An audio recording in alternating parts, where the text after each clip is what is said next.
For almost the whole of human history, no one could see the world.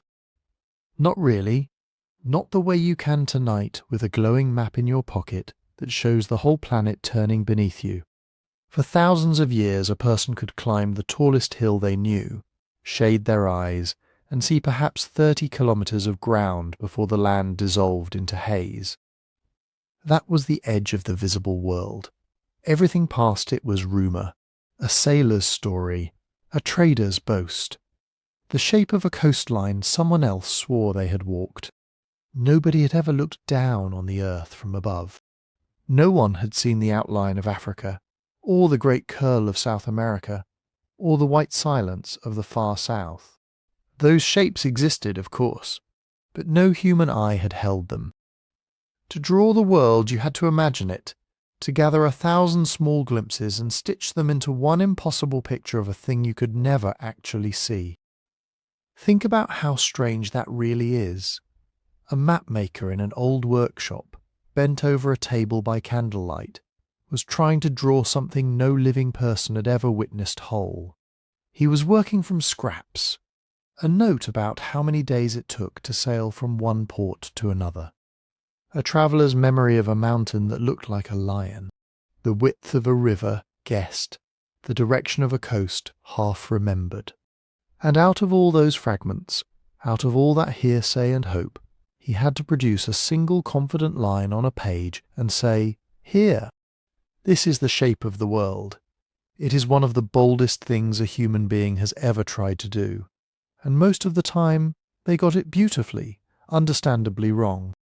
And yet, scattered across the museums and palace vaults of the world, there are a handful of old maps that seem to show more than their makers could possibly have known. Coastlines that had not yet been sailed, continents that had not yet been found, a frozen land at the bottom of the world that no eye had ever seen, drawn centuries before any ship reached it. Maps with a name written on them that shouldn't have existed yet. Maps that split a continent in two exactly where, thousands of years later, machines would find the split hidden under the ice. Look at them too long in the wrong light, and they start to feel like messages. Like someone, somewhere knew. Tonight, we're going to hold 10 of these maps up to the light, one at a time, and look at them slowly. And I promise you, they are stranger and more wonderful than any story about aliens or lost super-civilizations. Because the truth of how these maps came to be is quieter than a myth. And in its own way, it is far more moving. We're going to travel across roughly 5,000 years to do it. Ink and clay and papyrus and stone. We'll start in the marble halls of an Ottoman palace, with a fragment of gazelle skin, and we'll end on a slab of Bronze Age rock, carved before anyone had thought to write a single word of history down. We'll pass through Renaissance Venice and medieval Korea, through the deserts of Egypt and the deep libraries of Babylon. 10 maps, 10 small miracles of the human mind, and with each one the same soft question turning over and over like a stone in a river. Because here is what I want you to notice as we go.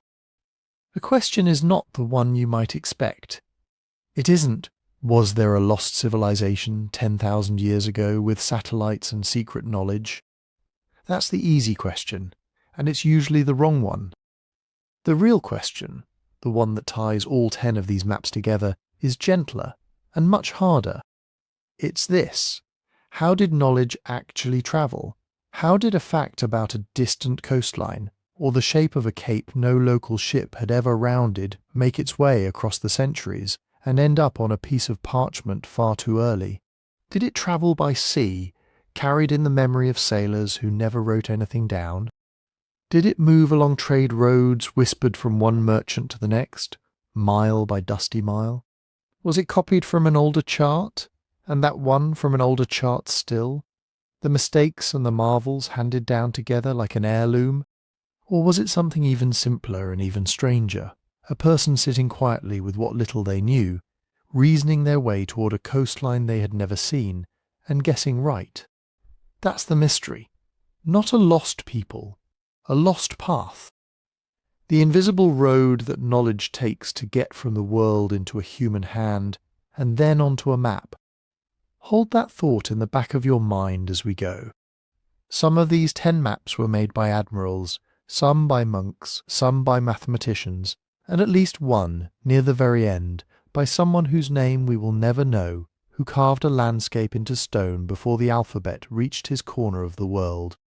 They lived thousands of years and thousands of miles apart. And yet the thing they were all reaching for was the same. Every one of them was trying to take a piece of the world that was too big to see and make it small enough to hold. That reaching is the real story here. The maps are just where we can still see the fingerprints of it. Before we lower the lights on the first one, let me ask you something, wherever you are. I always find myself wondering where you're listening from tonight. What country? What city?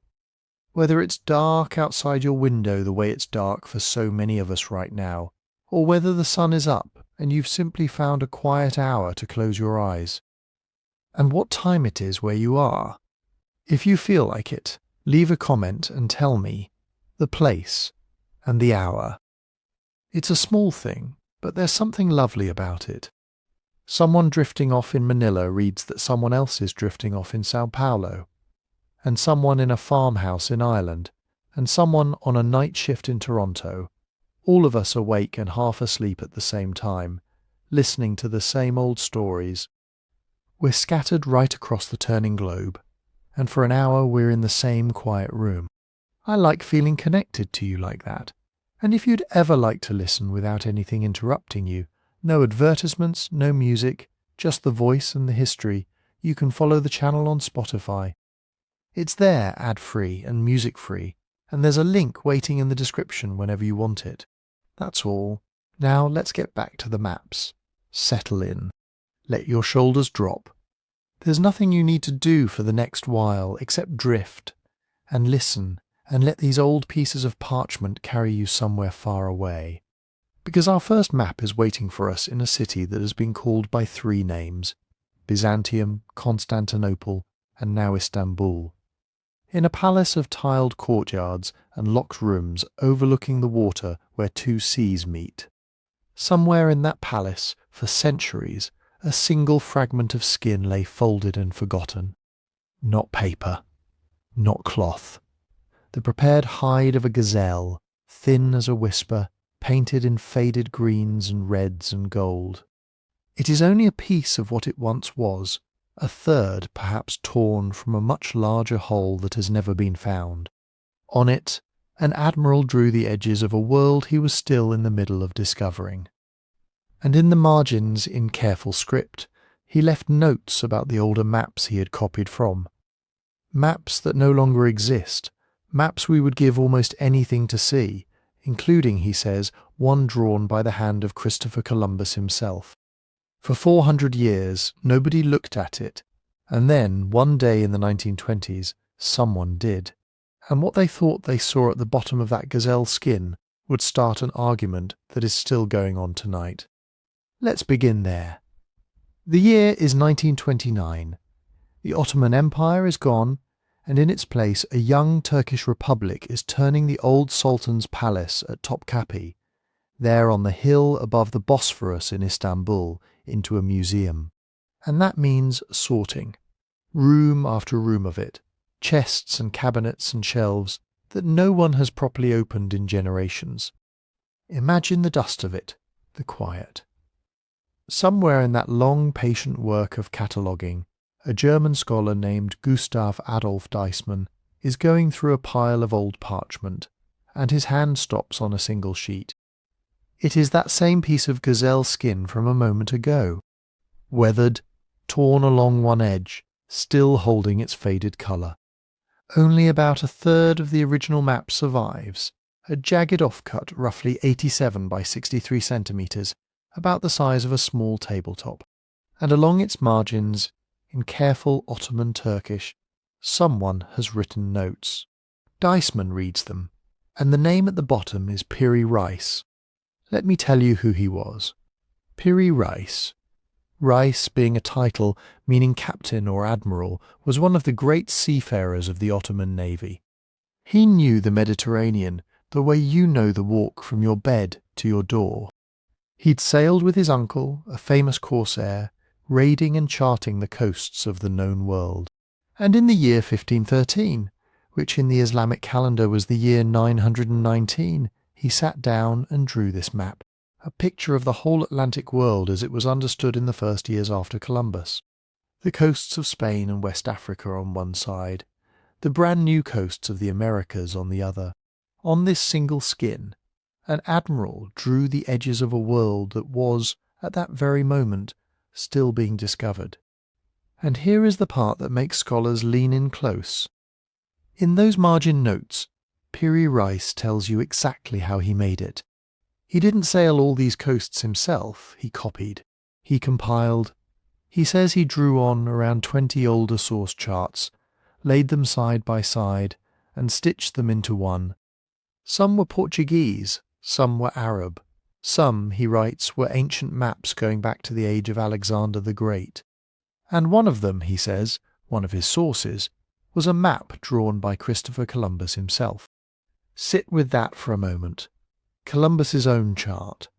A map that no longer exists, that no historian has ever found, that vanished somewhere in the 5 centuries since.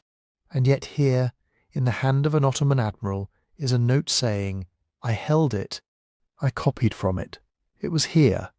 That alone would make this fragment one of the most precious objects in the history of exploration, a ghost of a lost map preserved inside a surviving one. How would an Ottoman sailor come to hold a chart belonging to Columbus? Piri Reis has an answer for that too, written right there in the margins. He says the Columbus map came to him through a Spanish sailor, a man captured in a naval battle who had himself been on 3 of Columbus's voyages to the new lands, a prisoner of war carried east across the Mediterranean, and with him a piece of the map that started it all.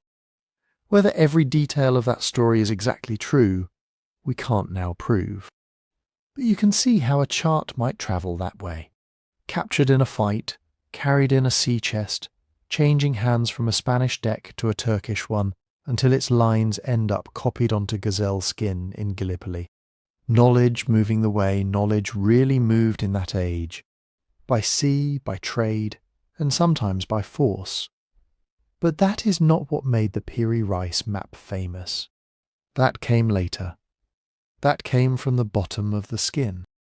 Because down at the southern edge of the map, below the coast of South America, the land does something strange. It doesn't stop where you'd expect. It bends and it runs on, a long stretch of coastline reaching off toward the east, filled in with mountains and rivers and little drawn creatures. And in 1966, an American professor named Charles Hapgood looked at that southern coast, in a book he called Maps of the Ancient Sea Kings, and he said something that would echo for the next 60 years. He said, that is Antarctica. Not just Antarctica, Antarctica without its ice. He and his students poring over the shapes believed the bays and headlands along that bottom coastline matched the real bedrock coastline of Antarctica, the land that lies buried today under nearly 2 miles of ice. The coastline you cannot see, the coastline modern science only mapped in the 20th century using sound and radar. And Piri Reis, or rather the ancient charts he copied from, seemed to have drawn it bare, ice-free, as if someone had stood on that shore when it was green, and looked and drawn what they saw. And I want you to feel why that idea is so seductive, because it truly is. Think about what it would mean. It would mean that long before Piri Reis, long before Columbus, long before the pyramids even, someone with the skill to make an accurate map had sailed to the bottom of the world and charted a continent while it still had rivers and beaches. A lost people, a forgotten age of navigators. Their knowledge passed down chart to chart, copy to copy, across thousands of years, until a fragment of it surfaced in an Istanbul palace and no one understood what they were holding. Erich von Daniken took the idea further still. folding it into his stories of visitors from the stars who might have mapped the Earth from above. It's a beautiful, cold, thrilling thought. A map that remembers a world older than us. And the claim didn't stay in the pages of a book. In 1965, Hapgood wrote to the United States Air Force, and an officer at a reconnaissance squadron actually wrote back, saying the southern coast seemed to agree with the results of a recent seismic survey of Antarctica made through the ice. Imagine reading that. A map from 1513, quietly matching a modern military survey of a hidden coastline. For a great many people, that letter settled it. It felt like proof. It felt like the kind of thing that keeps you up at night, turning it over, wondering what we've forgotten about our own past. So let's take it seriously, because it deserves to be taken seriously, and then let's look carefully at what the map really shows. So let's do what we're going to do with every map on this list. Let's turn it over gently and look at it in the light and see what's really there. Start with the coastline itself. The people who claim it's Antarctica need it to be a separate continent, a distinct landmass floating down there at the bottom. But that isn't what Reis actually drew. On the map, that southern coast doesn't break off into open sea and start again as something new.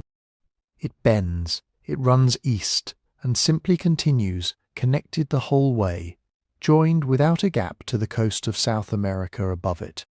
There is no channel of water between them. It is one unbroken shore, turning the corner and stretching sideways across the bottom of the parchment.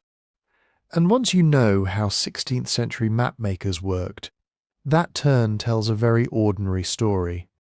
In 1513, no European had sailed the full length of South America. They knew the coast of Brazil, and then the knowledge ran out. Nobody yet knew that the continent tapered to a point at Cape Horn, that you could round the bottom and keep going.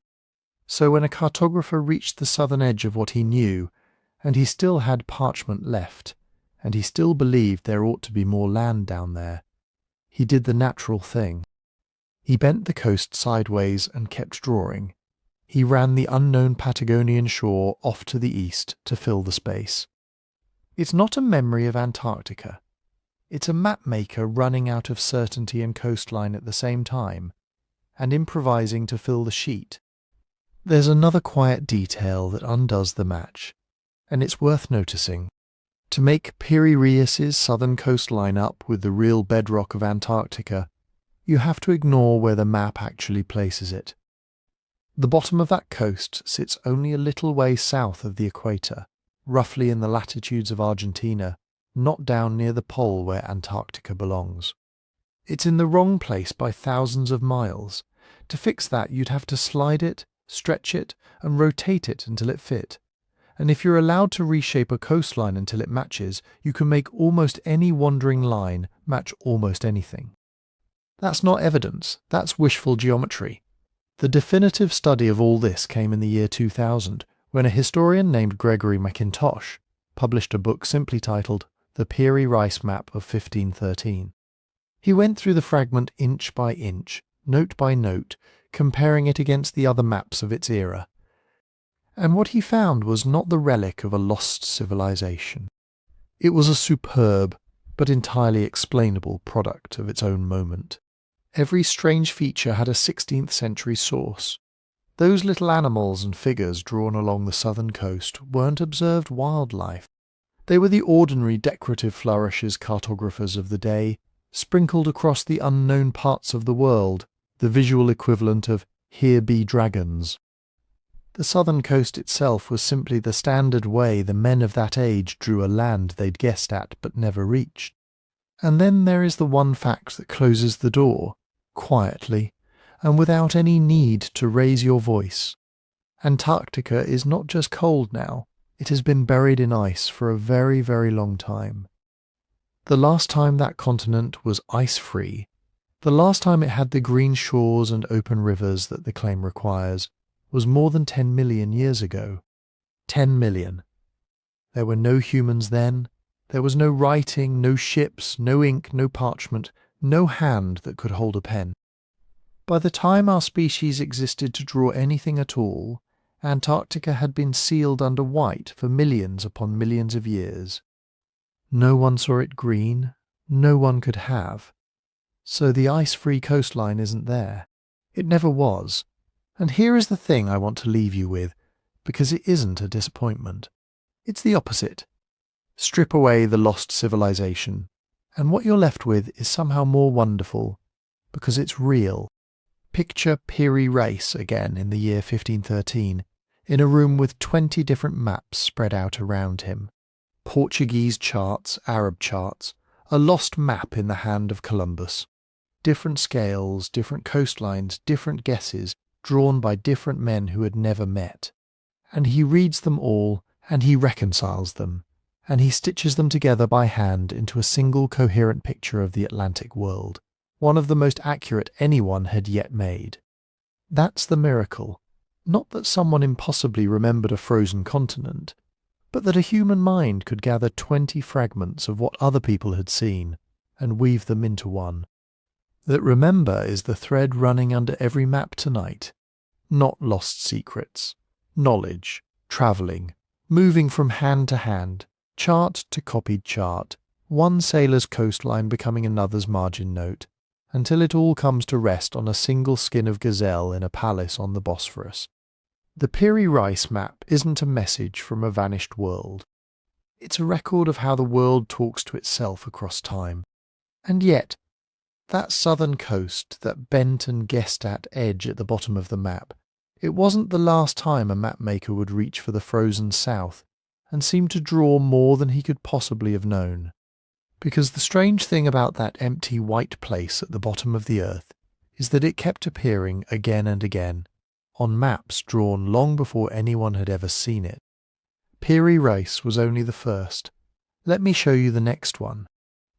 This next one is even lovelier to look at.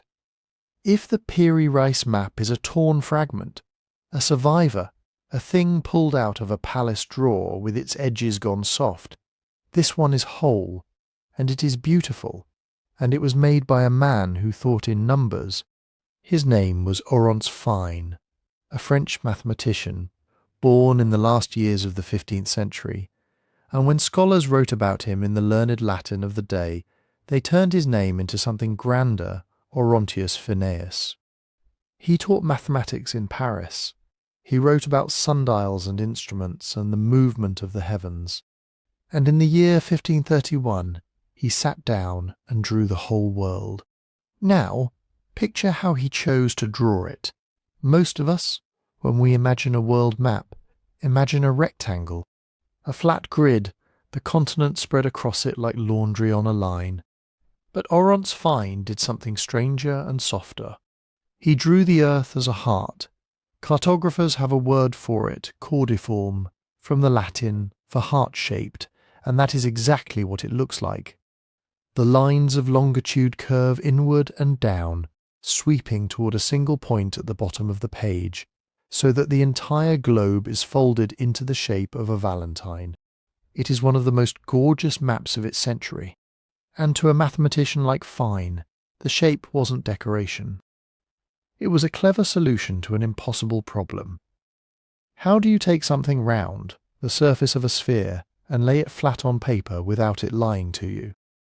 The heart shape was his answer. Fold the world down to a point. And here is the thing about that point. The point at the bottom of the heart, where all the lines of the map come together and meet. That is the South Pole, the very bottom of the world.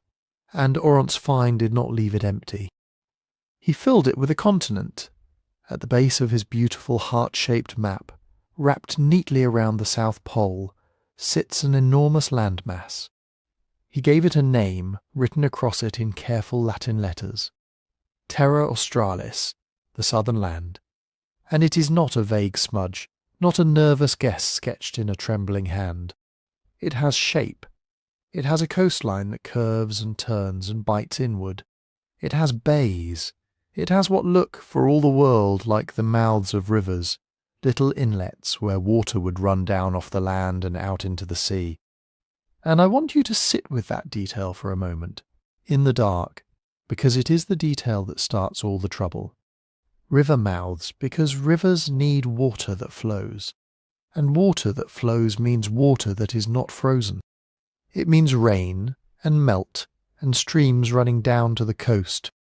It means a land that is warm enough to be alive. It means, if you take the map at its word, a green and liquid continent sitting exactly where today there is nothing but 2 miles of ancient ice. You can already feel where this is going because you met this argument in the last map. You remember the man's name, Charles Hapgood, the American professor, the one who looked at Piri Reis and saw the coast of Antarctica traced by some forgotten hand. Well, Hapgood looked at this one too, and if Piri Reis gave him a fragment, a bent and broken edge he had to squint at, Oronteus Fine gave him something that looked like a gift. A whole southern continent centred on the pole, with coastlines and bays and those telltale rivers. Hapgood said it plainly, Terra Australis on Fine's map matches an ice-free Antarctica so closely, so convincingly, that it could only have come down from an ancient survey. Someone, he argued, had mapped that southern land while it still had rivers, and Oronteus Fine, 4,000 years later, was merely copying a copy of their work, never knowing what he held. And I'll be honest with you, of the two, this is the more seductive claim. Piri Reis you had to argue for. This one almost argues for itself. There it sits, a shapely continent in exactly the right place, on a map drawn by a serious man, a mathematician, someone who did not deal in fairy tales. If you let your eye rest on it in the lamplight, it is very, very easy to believe you are looking at a memory of a lost world. So let's do what we always do. Let's turn the map over gently and see how it was really made. Start with the name itself, Terra Australis. Fine did not invent it, and neither did he invent the idea of drawing land there. Because that continent has a longer name, one that tells you almost everything you need to know. Terra Australis Incognita, the unknown southern land. And that word unknown is doing something extraordinary because it is written across a continent that people were nonetheless perfectly happy to draw. They labelled it unknown, and they drew it anyway. It appeared on map after map after map, all through the 1500s. Different cartographers, different countries, different years, and again down at the bottom of the world, the same great southern land. Why? Why would map after map show a continent that not a single living soul had ever seen? The answer is not a lost survey. The answer is much stranger and much more human than that. They drew it because they believed it had to be there. Here is how the reasoning went. And it is old, older than Fine, older than the printing press. It reaches all the way back to the Greeks. Look at the world, you know, the thinkers said. Look at all the weight of it. Europe, Asia, Africa, and now these new lands to the west. All this heavy land piled up in the northern half of the globe. And they believed deep in their bones that the earth was a thing of balance. That a world so top-heavy with land in the north would simply tip. That there had to be a counterweight down at the bottom. A great mass of land in the south to hold the whole spinning globe in equilibrium. Symmetry, the universe, they were sure did not make lopsided things. So they gave the south its continent, not because anyone had sailed there and seen it, because the shape of their thinking demanded it. They drew a landmass out of a feeling about how the world ought to be balanced, and then, being mapmakers, being artists, they dressed it. They gave it coastlines to make it look real. They added bays and inlets and river mouths, the ordinary furniture of any coast, because that is what a coast looks like, and an empty outline looks like an admission of ignorance. Oronteus Fine's rivers were not the record of some warm ancient Antarctica. They were his imagination being polite, filling in the details a real coast would have on a coast that existed only in the mind. And what about Hapgood's near-perfect match? The fit so good it made your skin prickle. Here is where you have to watch the hands very carefully, because the match was not found. It was made to lay Fines Terra Australis over the real Antarctica and get them to agree. Hapgood could not simply set one on top of the other. He had to work at it. First he had to rotate the whole map, turn it, roughly 20 degrees, twisting Fines' continent around until its features swung into a friendlier position. Then he had to move the pole. On Fines' map the South Pole sits in one place.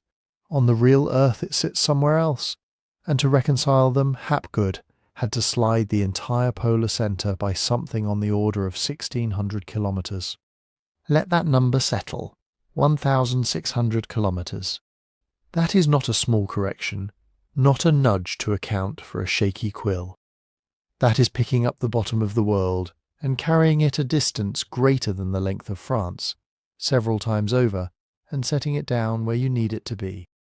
And then, having rotated it and shifted the pole, he still had to rescale it, stretch it, shrink it, adjust its size until the outlines could be coaxed into something like agreement. And even after all of that, after the twisting and the 1,600-kilometre march of the pole and the rescaling, even then the fit is not what it seems, because Oronte's Fines continent is too big, not a little too big, enormously too big. Measured against the real Antarctica, Fines Terra Australis is roughly 230% of its size. More than double a continent inflated far past the true one, sprawling out across latitudes where the real ice never reaches. You do not have to twist and drag and rescale a genuine map. A genuine map already fits. The very fact that it took so much handling to force the resemblance is the quiet proof that the resemblance was never really there. Give a person enough freedom to rotate and shift and stretch, and they can make almost any large blob agree with almost any other. That isn't a memory surfacing. That's the human eye doing what it does best and worst, finding the pattern it went looking for. So no, Oronte's Fine never saw Antarctica, and neither did anyone who taught him. There is no lost survey folded into his beautiful heart. But before you feel the wonder drain out of it, I want you to look at what is actually there, because it is, in its way, more remarkable than the myth. Think about what these mapmakers really did. Decades before any ship pushed far enough south to prove there was land down there at all, nearly 300 years before human eyes first confirmed the coast of Antarctica in the early 1800s, Oronte's Fine and the cartographers of his age had already drawn a continent onto the bottom of the world, and they got the basic fact right. There is a great southern land. It is there, more or less where they put it. They were correct. But they were correct for a reason that had nothing to do with knowledge and everything to do with longing. They reasoned it into existence. They looked at a lopsided world, and they could not bear the imbalance, and so they filled the silence at the bottom of the map with exactly the thing they needed to feel that the world made sense. That is the real marvel of the Oronteus Finaeus map. Not that a lost civilization whispered its secrets across 4,000 years, but that the human mind is so hungry for symmetry, so unwilling to leave a beautiful shape half-finished, that it will conjure a whole continent out of pure conviction, and, every so often, by the sheer stubborn logic of it, turn out to be right. They didn't remember Antarctica, they wanted it, and sometimes, if the wanting is thoughtful enough, a good guess can look, centuries later, exactly like a memory. So we have two frozen souths now. Piri Reis with his bent and borrowed coast, and Oronte's Fine with his heart-shaped continent dreamed into being by the law of balance. And you might think we have reached the edge of what a mapmaker could plausibly do, drawing the outline of a land no one had seen. But there is a third map, later than these, drawn in Paris in the 1700s. And this one does not stop at the coastline. This one is stranger than anything you have heard tonight, because it does not merely show a southern continent.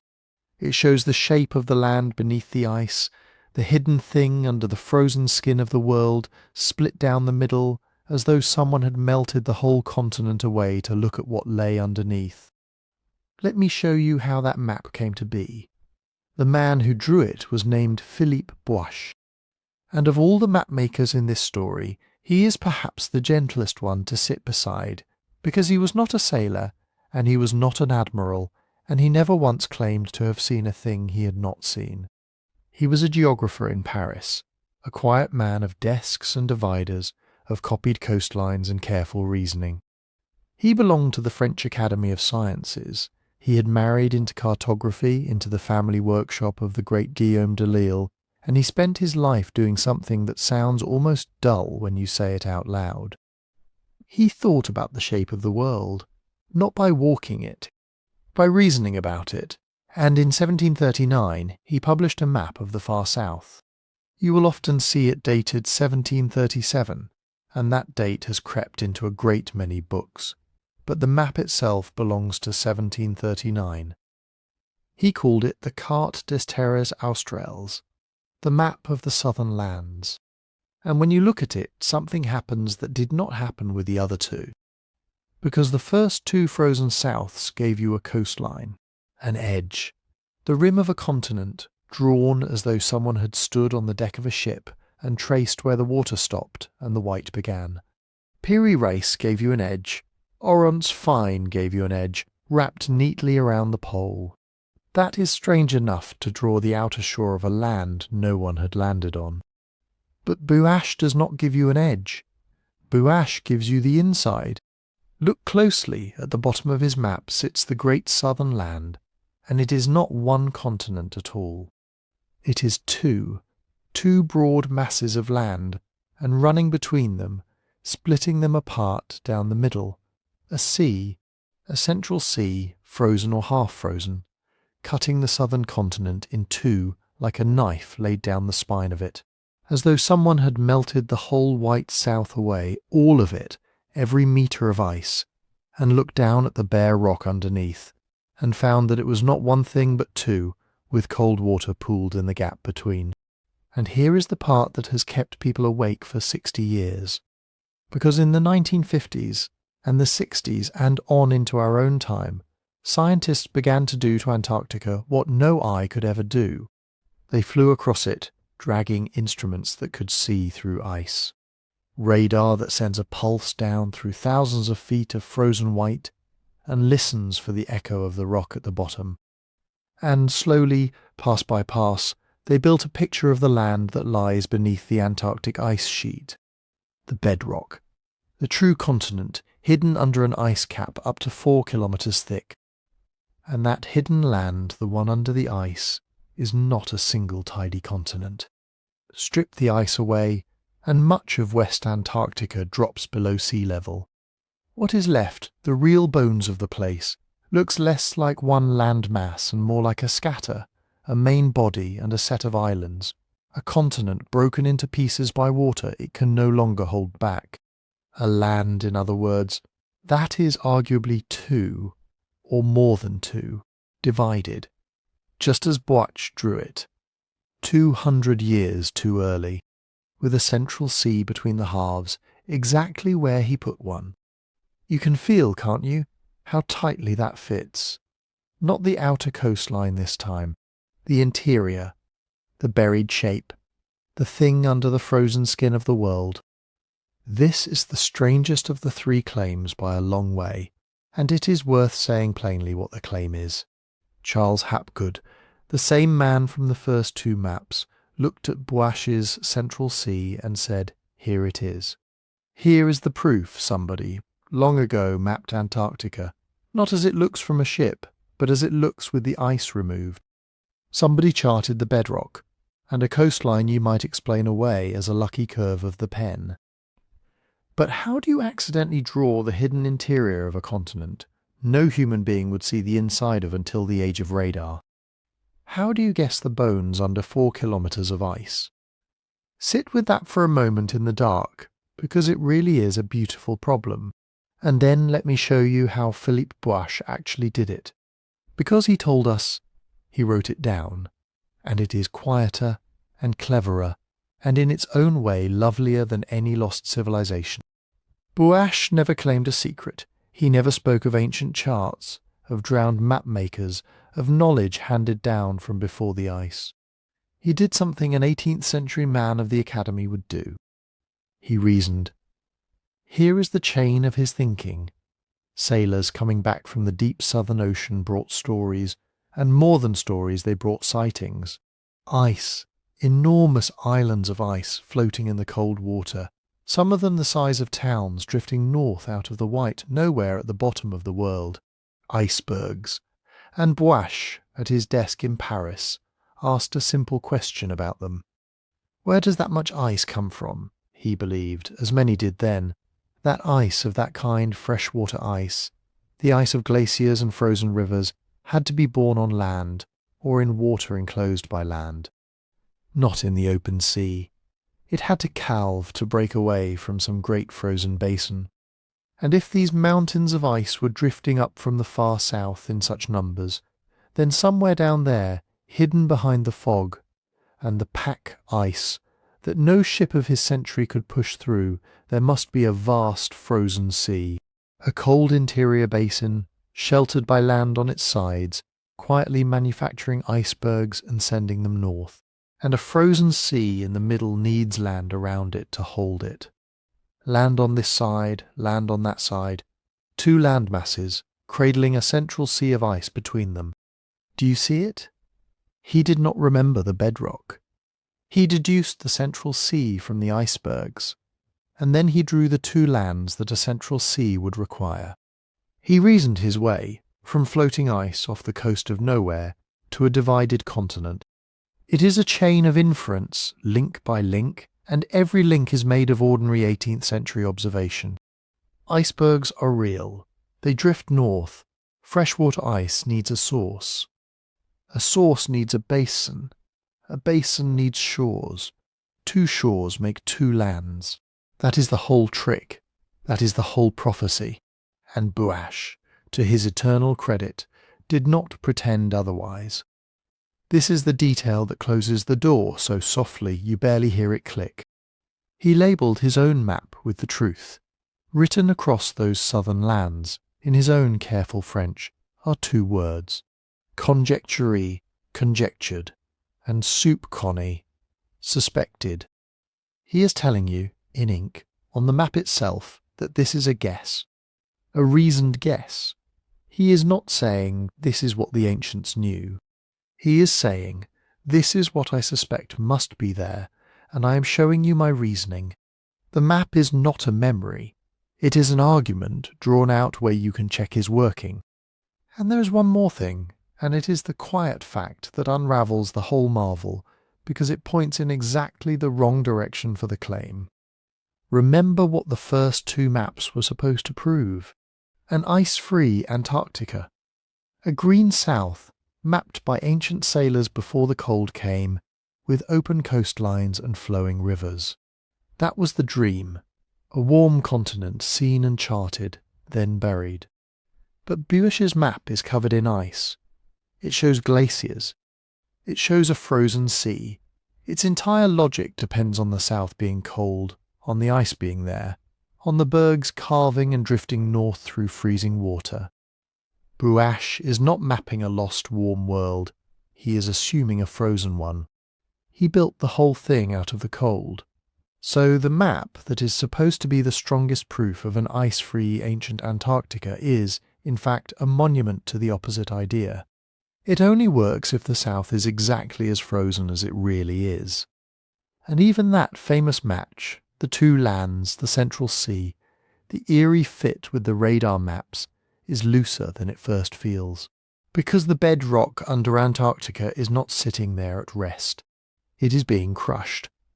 Right now, tonight, the weight of that ice sheet, trillions of tons of it, is pressing the land down into the earth, the way you press a cushion with your hand.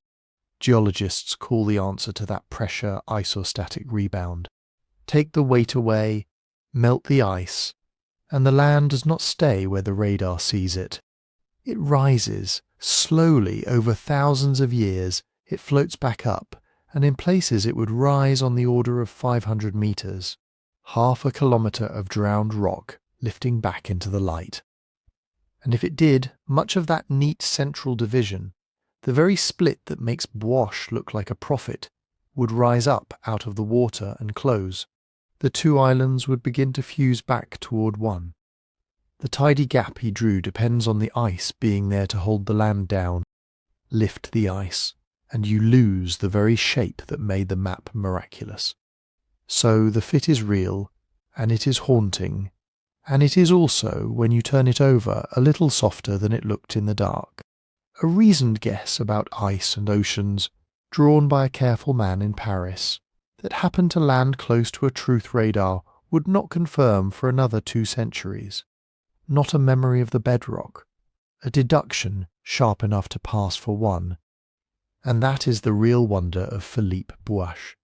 Not that he knew, that he thought, that 18th century geography, done well with dividers and reports, and a mind willing to follow the icebergs back to their source, could reach so far and so accurately past the edge of the visible world that 300 years later we mistake his reasoning for prophecy. A good enough guess, we said with the last map, can look like a memory, and now we can say something even quieter. A good enough chain of reasoning can look like a secret. So there they are, gathered together at last, 3 roads to the same white place. An Ottoman admiral in Istanbul, stitching a coastline from 20 older charts. A French mathematician drawing a heart-shaped world and folding a longed-for continent neatly around the pole. And a Paris geographer following the icebergs home to a sea he never saw. 3 maps of the frozen south, and not one of them needed a lost civilization.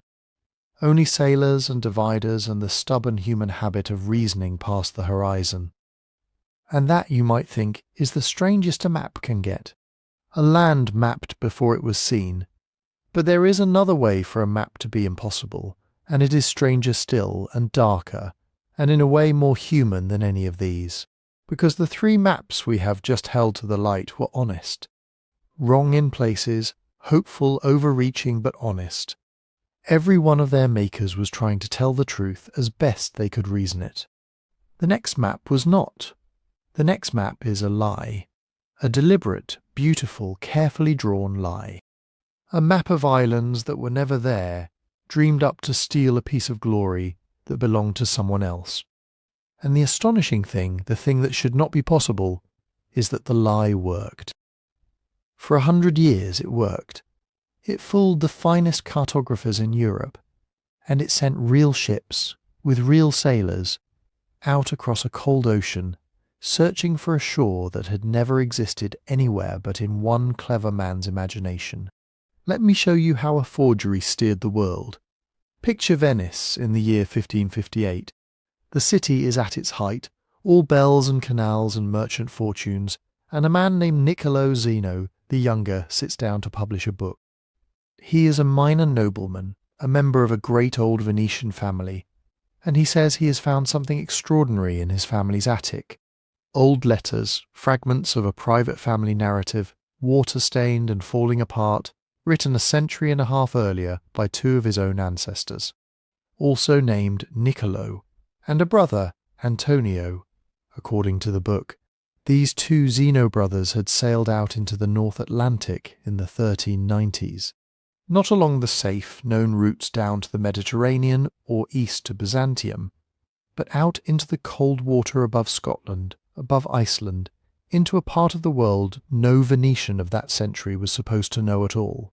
And to go with the letters, Niccolo the Younger published a map. A beautiful one, carefully engraved, confident, dense with names. It shows Iceland, drawn recognisably. It shows Greenland, drawn recognisably, labelled Engronland, and scattered around them, filling the gaps in the Northern Ocean. It shows 4 more islands that his ancestors had supposedly found and charted 160 years before. Frisland, a large island sitting just south of Iceland, drawn with careful bays and a scatter of town names, as if someone had walked its coast with a notebook. Estotiland, further west, toward what would one day be called Newfoundland. Icaria, to the south of that. Androgeo vaguer still, a smear of coastline hinting at something larger beyond it, something almost continental. Picture yourself leaning over that engraving by candlelight, the way a 16th century scholar might have. Nothing about it looks invented. The coastlines have the small, irregular imperfections of a place someone actually walked, not the tidy guesswork of a man drawing from rumour. There are dozens of town names on Frisland alone, tucked into bays that look lived in. And the accompanying book does not just show you a map. It tells you a story to go with it. It tells of a fisherman blown far off course in a storm, who washed up on the shore of Estotiland and lived there for years among its people, before making his way home again with tales of Drogeo further south, and of the strange customs of the men who lived there. A small, human, forgettable little anecdote, tucked inside a grand claim, exactly the kind of detail that makes an invented place start to feel real. Now sit with what that map was actually claiming, because it is a big claim, dressed up very quietly. If the Zeno brothers really sailed those waters in the 1390s, then a family of Venetian merchants had explored the North Atlantic a full century before Columbus ever left Spain. Venice, not Genoa. The Xenos, not the Zeno family's more famous rival, that other Genoese sailor everyone was busy praising. Here, on this one engraved sheet, was proof that the glory of the New World, or at least the glory of finding the door to it, belonged to Venice all along. And here is the part that should stop you. The map worked. Not for a decade. Not for a generation. For roughly 100 years, from the 1560s into the 1660s, Frisland sat on serious maps, drawn by serious men, sitting in the libraries of serious institutions. Mercator used it. Ortelius used it. It appears on globes.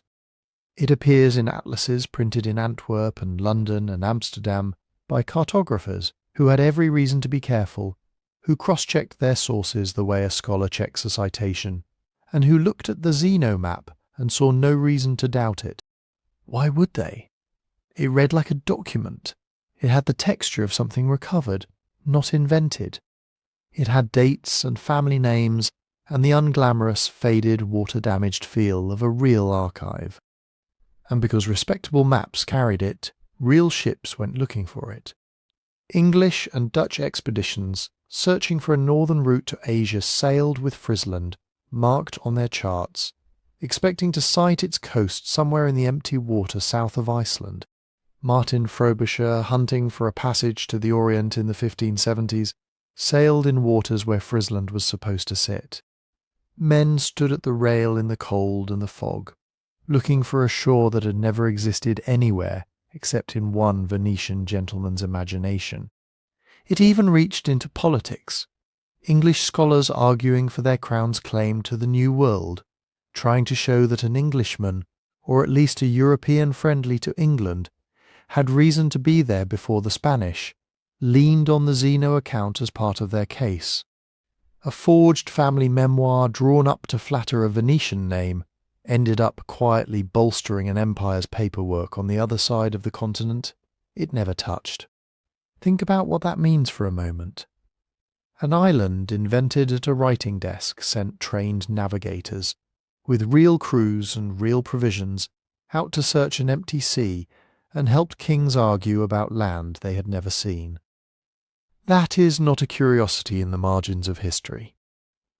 That is a lie with enough weight in it to alter the roots of real ships and the claims of real crowns for 100 years. So let it sit there, the way we've let the others sit. How does a fabricated island survive a century of scrutiny by the finest cartographers Europe has? What kind of forgery is good enough to fool Gerardus Mercator? Let me show you, because unlike the 3 maps before this one, the Zeno map does not survive its own homework. Piri Reis stitched together 20 real charts and told you so in the margins. Oronteus Fine reasoned his way to a continent that logic said ought to exist. Buesch followed the icebergs home and even labelled his own guesses as guesses conjectured, suspected, right there in his own hand. Every one of those men was doing his honest best with an incomplete world, Niccolo Zeno the Younger was not. The scholarly picture, built up carefully over more than a century of research into Venetian archives, is about as clear as these things get. There was no lost voyage. There was no rediscovered family narrative, at least not one describing anything like this. What there almost certainly was a clever compiler sitting in Venice in the 1550s with a stack of existing, already published maps of the North Atlantic in front of him, and a family name he wanted to make more famous.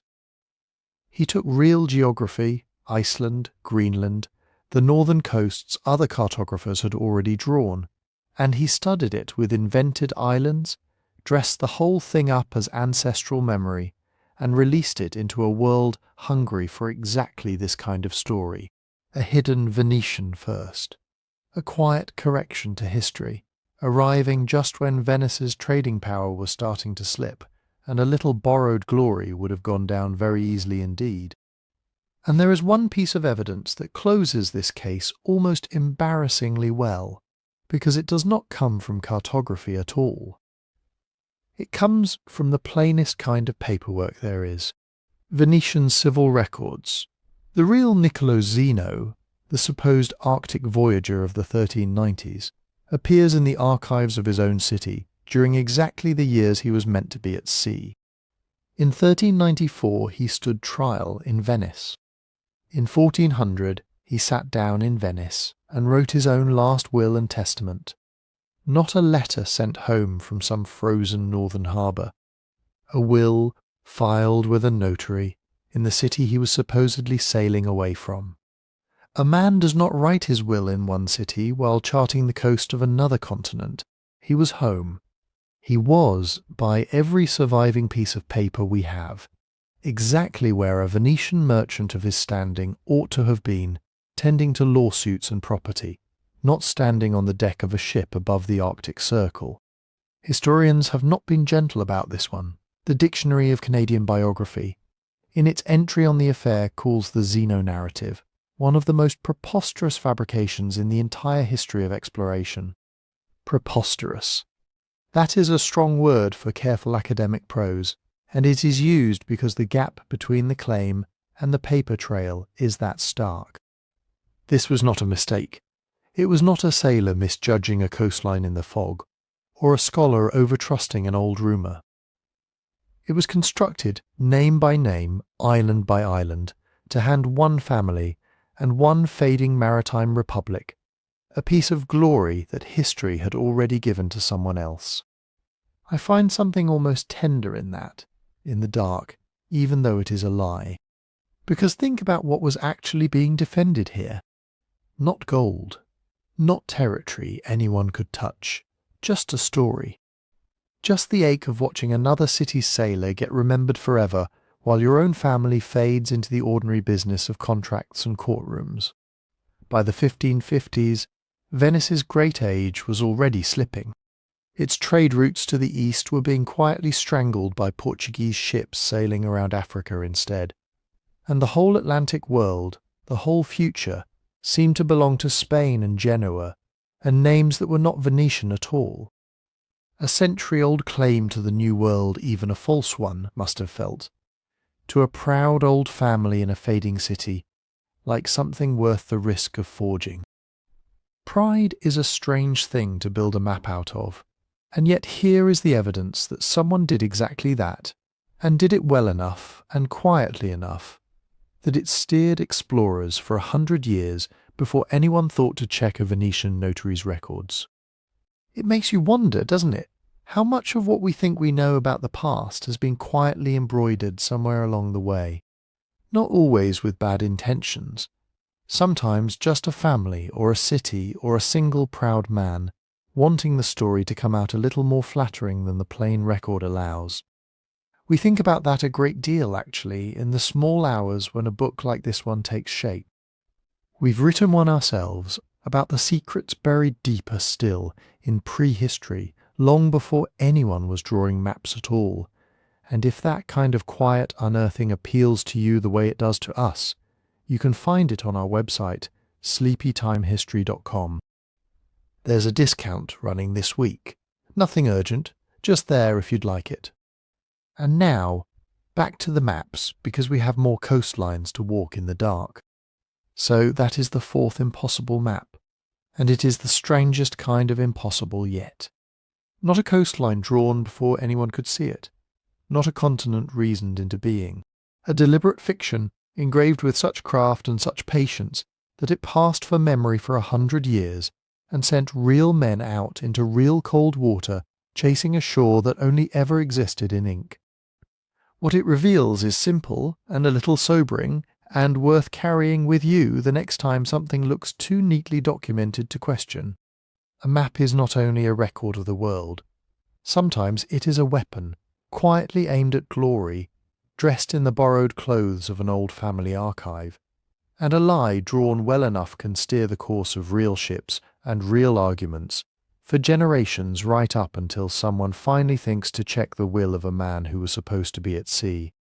But not every map that seems to know too much is lying, and not every map that seems to know too much is reasoning its way there, either.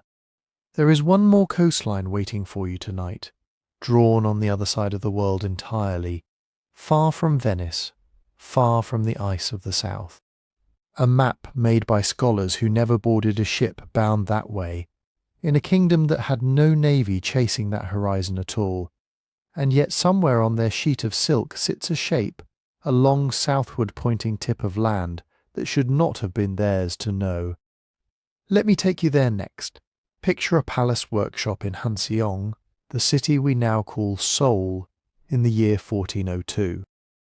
The Joseon dynasty is young, barely a decade old, still finding its footing, and inside this workshop 2 scholars are bent over a sheet of silk far larger than anything you would keep in a drawer. One is named Kwon Kun, the other is Yi Ho. They are not sailors.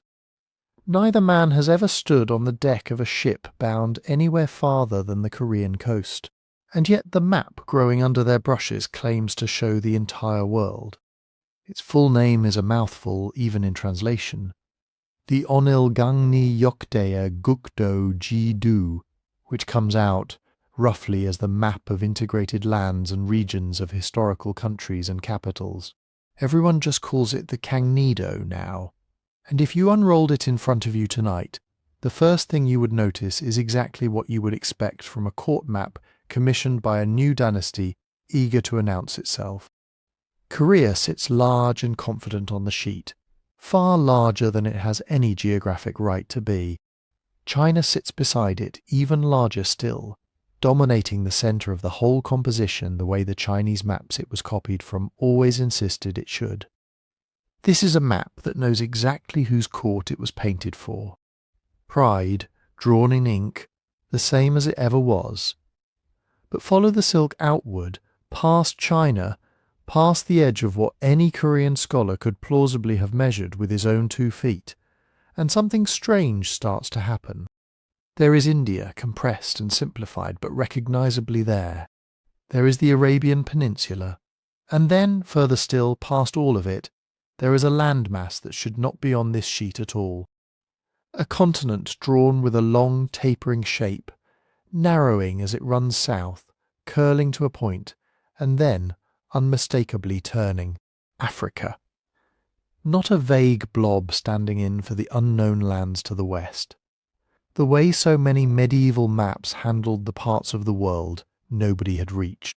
A shaped Africa with a recognisable southward pointing tip, and scattered along its coasts and inland reaches, someone has patiently written out roughly 35 place names. 35, not one polite label reading unknown continent. 35 actual names sitting on a continent that, as far as anyone in Joseon Korea could have told you, no Korean had ever sailed anywhere near. Here is where you should feel the strangeness settle in, the way you're meant to by now. Bartolomeu Dias, the Portuguese navigator, did not round the southern tip of Africa, the point we call the Cape of Good Hope, until 1488. Write that down and hold it next to the date on this silk. 1402. That is 86 years.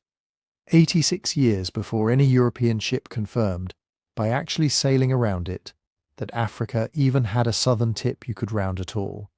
And here it is anyway, drawn calmly, correctly, by two men in a palace on the far side of Asia, in a kingdom with no navy chasing that horizon, no fleet of Joseon ships nosing down the coast of a continent. Nobody in Korea had any commercial reason to visit. How does a court map in Seoul get the shape of Africa right, 86 years early, when the men holding the brushes never left home? Before we go further, it's worth knowing that no original 1402 Kangnido survives today. What we actually study are two later copies, careful hand-painted versions made in the following centuries, and both of them, oddly enough, now live not in Korea, but in Japan. One is kept at Ryukoku University in Kyoto. The other belongs to a small Buddhist temple, Honkoji, and surfaced publicly only in the 20th century.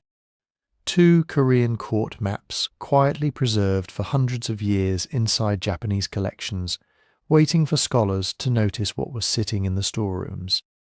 That alone should tell you something about how maps travel and how easily the knowledge inside them can slip across a border and simply keep existing unnoticed long after the kingdom that made them has moved on to other concerns. Sit with that question for a moment, the way we've sat with the others tonight, because it is a real question, and it deserves a real answer. And for once, this is not going to be a story about a forgery or a clever guess, or a symmetry drawn out of longing. This is the one map tonight that is simply quietly, completely true. There is no debunking to do here, no trial records to dig up, no notary's will to check, no rotation and rescaling to force a bad fit into a good one. The Kangnido knew what it knew. The only question worth asking is how, and the answer, once you follow it, is more beautiful than any lost civilization would have been. Kwon Kun tells you himself, actually, right there in his own preface to the map, if you know where to look. He is honest about his sources in a way that should feel familiar by now. He explains that the eastern portion, the part built around Korea and Japan, was newly surveyed and added by Korean hands. But the sprawling western portion, the part that reaches all the way out through India and Arabia and curls down into Africa, he says plainly, was based on earlier Chinese maps. Two of them in particular credited to Chinese cartographers, one associated with a scholar named Li Zemin, whose own world map, made a few decades earlier under the Yuan dynasty, already carried that same recognizable African shape. Kwon Kun and Yi Ho were not surveying the coast of Mozambique. They were compiling. They took the best available Chinese scholarship of their day, merged it with a separate Chinese map of Korea and Japan, added their own eastern detail, and stitched the whole enormous picture together onto one sheet of silk. That is not a lesser kind of achievement, incidentally. Compiling honestly, crediting your sources, and getting the shape of a continent right that you have never seen is its own kind of quiet mastery. But it does mean the mystery isn't really about Korea at all. It's about how a Chinese map, decades earlier, already knew. And that is where the real thread starts to run, back through Yuan dynasty China, and back further still into a world that traded knowledge far more freely than we tend to imagine when we picture the medieval centuries. Because Chinese cartographers in the 13th and 14th centuries were not the ones who had sailed down Africa's eastern coast and around its cape either. The people who had actually done that, who had actually seen those shorelines with their own eyes and measured them well enough to draw them, were Arab and Persian sailors and geographers, moving along the Indian Ocean trade routes that had linked East Africa to the Arabian Peninsula and on to India for centuries before any of these maps were drawn. Islamic geography by the time of the Yuan dynasty already held a working picture of Africa's eastern coast and its southern reach, carried in the accumulated logs and sailing directions and scholarly treatises of sailors who made that run as ordinary business, the way a merchant today might fly a familiar route for the 100th time. So how does knowledge like that travel from an Arab dhow, captain's sailing notes, or a Persian geographer's careful treatise, all the way to a silk workshop in Seoul, without a single Korean ship ever making the journey itself? The answer is the same great sprawling network that for one violent, remarkable century had connected almost the entire breadth of Asia into something closer to a single conversation than a scattering of separate, silent kingdoms, the Mongol Empire. Under Yuan rule, the roads and relay stations that the Mongols built to move armies and administrators also moved scholars and maps and the accumulated geographic knowledge of every culture the empire had swallowed or traded with, from the Islamic world in the west all the way to the Korean peninsula in the east. This was the same century that let a Venetian merchant's son named Marco Polo walk overland all the way to a Mongol court in China and back again, and write a book about it that Europe could barely believe. If a Venetian could make that crossing on ordinary trade roads, you can start to imagine how easily a Persian geographic treatise, or a well-drawn Arab sailing chart, could ride the same relay stations in the other direction, carried by merchants and envoys who thought nothing of it, simply doing their jobs. Chinese court cartographers, sitting inside that empire, had access to Persian and Arab geographic works in a way that would have been unthinkable a few centuries earlier, when the old Silk Road still had to fight for every mile against distance and distrust. They folded that borrowed knowledge into their own maps, quietly, the way any careful scholar folds a good source into a new one. And when the Yuan dynasty fell and Korea's new Joseon court went looking for the best available picture of the world to hang its own authority on, it was that same layered, borrowed, quietly cosmopolitan Chinese cartography that came east across the border and landed decades later in Kwon Kun's careful hands. Think about what that actually means for a moment in the dark. On one sheet of silk, painted by two men who never left the Korean peninsula, sits the accumulated sight of Arab sailors who had actually rounded that African coastline, filtered through Persian scholarship, absorbed by Chinese cartographers living under Mongol rule, and carried the rest of the way home by scholars serving a brand new Korean court. Nobody on that chain of transmission needed to be lying, or guessing, or reasoning their way to a shape they couldn't see. They only needed to be listening to each other. Arab knowledge, Chinese hands, Korean silk. Three cultures that never needed to share a single sailor, and yet together they knew. And maybe this is really the thing every map tonight has been circling, without quite saying it outright. Not a lost, forgotten super-civilization with secrets we've misplaced. Just knowledge, doing what knowledge has always done when the roads are open and the will to write things down survives the journey.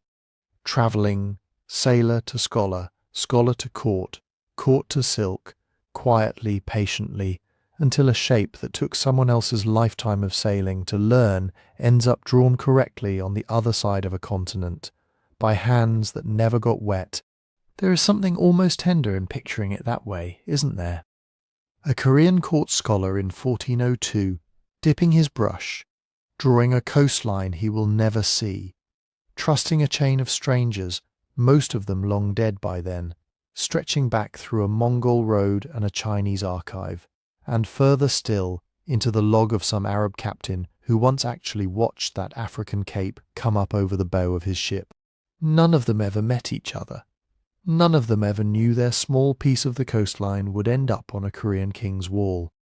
And yet here it is, still legible 600 years later, sitting quietly in a Japanese collection, waiting for anyone patient enough to trace the 35 names on its western edge back to the people who actually earned them. The Kangnido doesn't ask you to believe in anything impossible at all.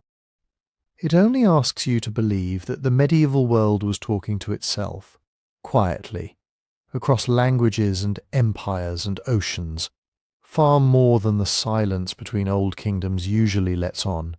Every other map tonight has needed an explanation to close a gap between what it showed and what its maker could have known. This one closes that gap simply by widening the picture, by reminding you that what its maker could have known was never limited to what its maker had personally seen.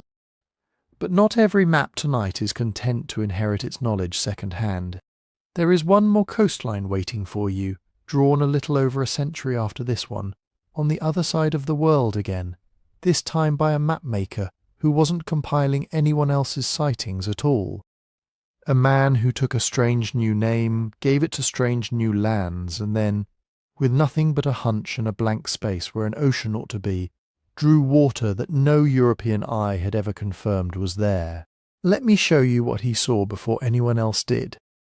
Picture a print shop in a small town called Saint-Dié, tucked into the mountains of Lorraine in the year 1507. There is no coastline for hundreds of miles in any direction. The man running this shop, a German cartographer named Martin Waldseemüller, has never crossed an ocean, never boarded a ship bound anywhere farther than the nearest river town.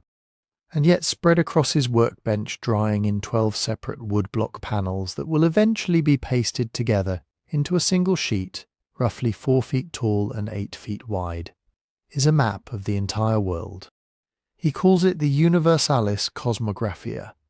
Hang all 12 panels on a wall, the way a wealthy patron of the time might have, and you would be standing in front of one of the largest, most ambitious printed pictures the world had ever produced. And somewhere on that enormous sheet, in small, unassuming letters, sits a word that had never been written on any map, in any language, in all of human history, until this exact moment. America.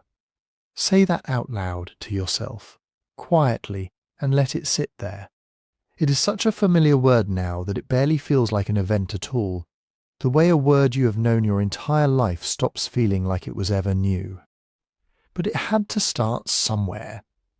It had to be written for the first time by someone, on some specific sheet of paper, in some specific year. And that year was 1507, and that someone was Martin Waldseemüller, and the place he wrote it was not North America at all, where you might expect a name that big to land. He wrote it across the southern continent, the landmass we now call South America, in honour of an Italian navigator named Amerigo Vespucci, not Columbus. Columbus, who had crossed the ocean first, who had planted flags and claimed islands, and spent his final years still insisting he had reached the outer edges of Asia, does not get his name on this map at all. Vespucci does, because it was Vespucci's letters, describing voyages down the coast of what is now Brazil, that convinced Waldseemüller of something Columbus himself never fully accepted. This was not Asia. This was something the Old World had no name for. So Waldseemüller gave it a feminized Latin version of Amerigo, and set it down on paper, and the name simply never came off. 2 entire continents, still known by a printer's best guess at how to honour a letter writer, 500 years later. That alone would be strange enough to sit with tonight. But look a little further west on that same sheet of silk-thin paper, and there is a second thing on this map that should not be there at all. Past the new southern landmass, past the coastline Vespucci had actually sailed, Waldseemüller has drawn open water. A broad, unbroken ocean, stretching out to the edge of the panel, separating these new lands entirely from Asia. Not a narrow strait, not a vague, uncertain smudge where the ink trails off into unknown. An ocean, confidently inked, wide enough to mean something. Here is why that should stop you. No European had confirmed that ocean existed. Not yet. Vasco Núñez de Balboa, the Spanish explorer usually credited as the first European to lay eyes on what we now call the Pacific, did not climb that ridge in Panama and see it glittering below him until 1513. Write that down next to the date on Waldseemüller's map, 1507. 6 years. 6 years before any documented European eye had seen so much as a glimmer of that water. A German mapmaker who never left the mountains of Lorraine had already drawn it in, already decided the new lands Vespucci described were not a ragged eastern edge of Asia at all, but a whole separate continent, with a whole separate ocean lying quietly beyond it, waiting for someone else to catch up.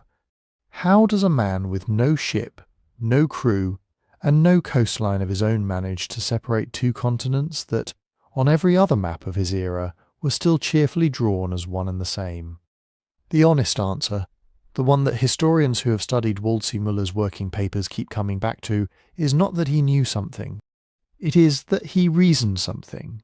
And once you see how it becomes, if anything, more remarkable than a secret would have been.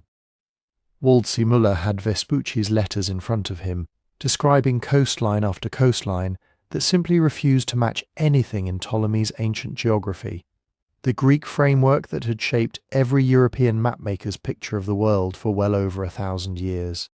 Ptolemy's Asia had a shape, a set of expectations, an edge you were supposed to reach eventually, if you just kept sailing west long enough, exactly the bet Columbus had made and never quite let go of. But Vespucci's coastline kept going, and going, south, for thousands of miles, past every point where Ptolemy's Asia should have curved back toward something familiar. Waldseemüller sat with that mismatch and made a decision that took real intellectual nerve for its time. If this land did not fit onto the old map of Asia, then it probably was not Asia. It was something new, a novus mundus, a new world, the very phrase Vespucci himself had used, and that Waldseemüller printed boldly right there on the page. And if it was new land, genuinely separate from Asia, then logic demanded something else had to follow. Somewhere beyond it there had to be water. You cannot have a new continent quietly wedged into the old picture of the globe without opening up an ocean on its far side to make room for it. The historian Peter Whitfield, who has spent a career studying maps exactly like this one, calls what Waldseemüller did here a leap of intuition, not a discovery, a leap. He drew an ocean because his reasoning told him one had to exist, long before any sailor walked back into a European port and confirmed it with his own eyes. Think about what that leap actually required, in an age before satellites, before triangulated coastlines, before anyone had a reliable way to measure longitude at sea at all. Waldseemüller was not adding a small correction to an existing map. He was rewriting the shape of the entire known world based on the testimony of one navigator's letters, choosing to trust a mismatch in the evidence over more than 1,000 years of inherited Greek authority. Ptolemy was not some minor scholar you could quietly disagree with over supper. His geography was the closest thing Renaissance Europe had to settled scientific fact, taught, copied, and trusted for generation after generation. To look at that inheritance and decide, quietly, in a workshop in the mountains, that it was simply wrong about this one enormous stretch of the earth, and then to draw the consequences of that wrongness all the way out to an ocean nobody had seen, was not the work of a man copying a chart. It was the work of a man willing to follow an idea further than his evidence technically allowed, and trusting his own reasoning to carry him the rest of the way. And here is the quiet, almost eerie part of the story. He was right. 6 years later, Balboa stood on that ridge in Panama and saw water where Waldseemüller had already, sight unseen, put water. A few years after that, Ferdinand Magellan's expedition sailed all the way across it, giving that ocean the name it still carries today, the Pacific. Waldseemüller never claimed to know this. He never said he had inside information, never pointed to some hidden source, never dressed his reasoning up as certainty. He made an inference from a mismatch in the evidence in front of him, and reality happened to agree with him afterward. That is not prophecy. That is what a sharp, careful mind looks like, when it is willing to trust its own logic further than the evidence strictly allows, and then simply gets lucky enough or good enough to land on the truth before anyone can prove it. But the story of this map does not end with what is printed on it. It continues with what almost happened to the paper itself, and this part, I think, might be the most quietly astonishing detail of the whole night. Waldseemüller's workshop printed roughly 1,000 copies of this map. 1,000, meant to be sold, hung, studied, referenced by other map makers, copying his new coastlines and his new name into their own work, the way any successful map of the era would have been used and reused until it simply wore out or went out of fashion.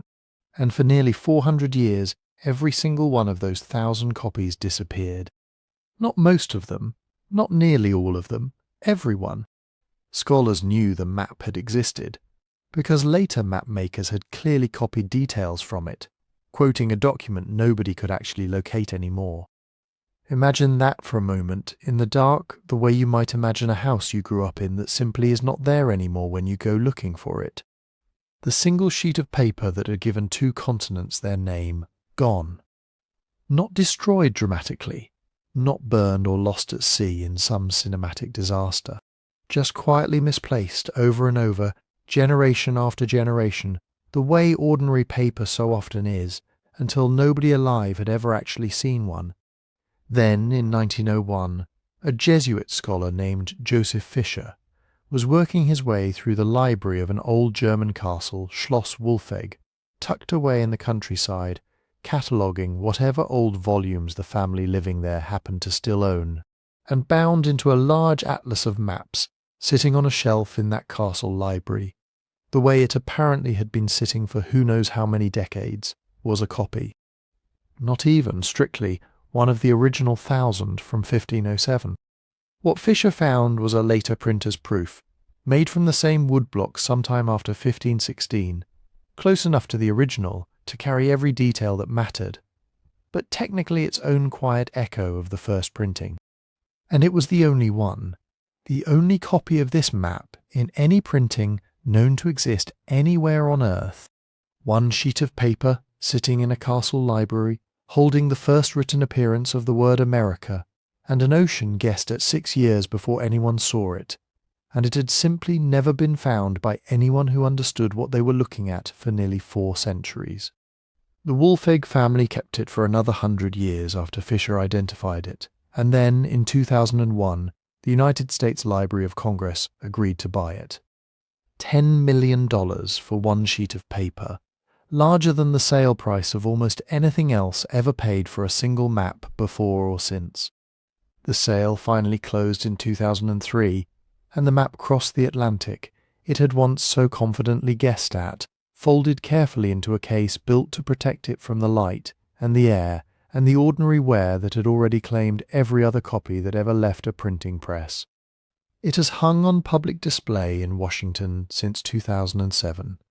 Kept behind glass, temperature, and humidity, watched the way you might watch something that stopped a heartbeat once and could do it again.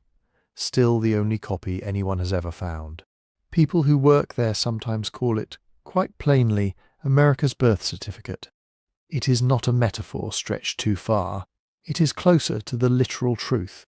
A name written once on a single surviving sheet. Sit with the full shape of that for a moment before we move on.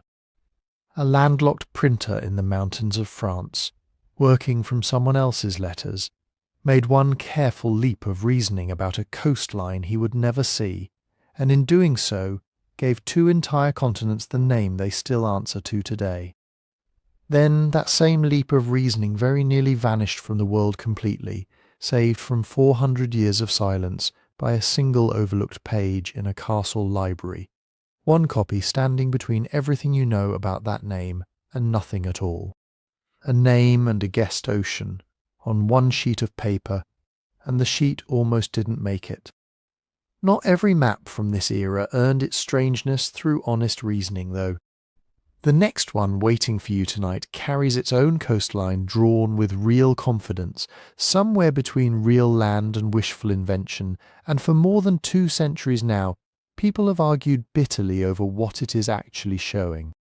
Some look at its long curling shore tucked in below the islands of the East Indies, and see nothing more than an old mapmaker's mistake, repeated and dressed up until it looked like a real place.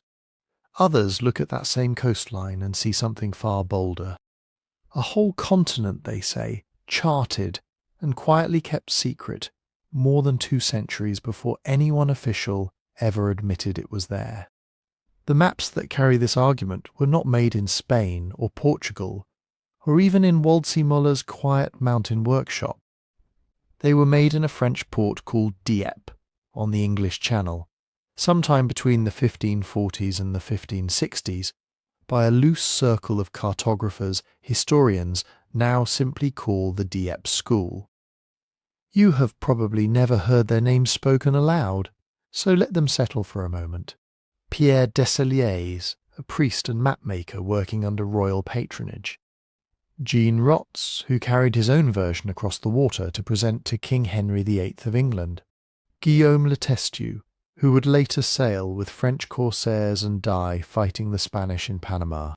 And an unnamed hand or hands behind something called the Vallard Atlas, quietly kept today in a library in California of all places, as far from that channel port as it is possible to imagine.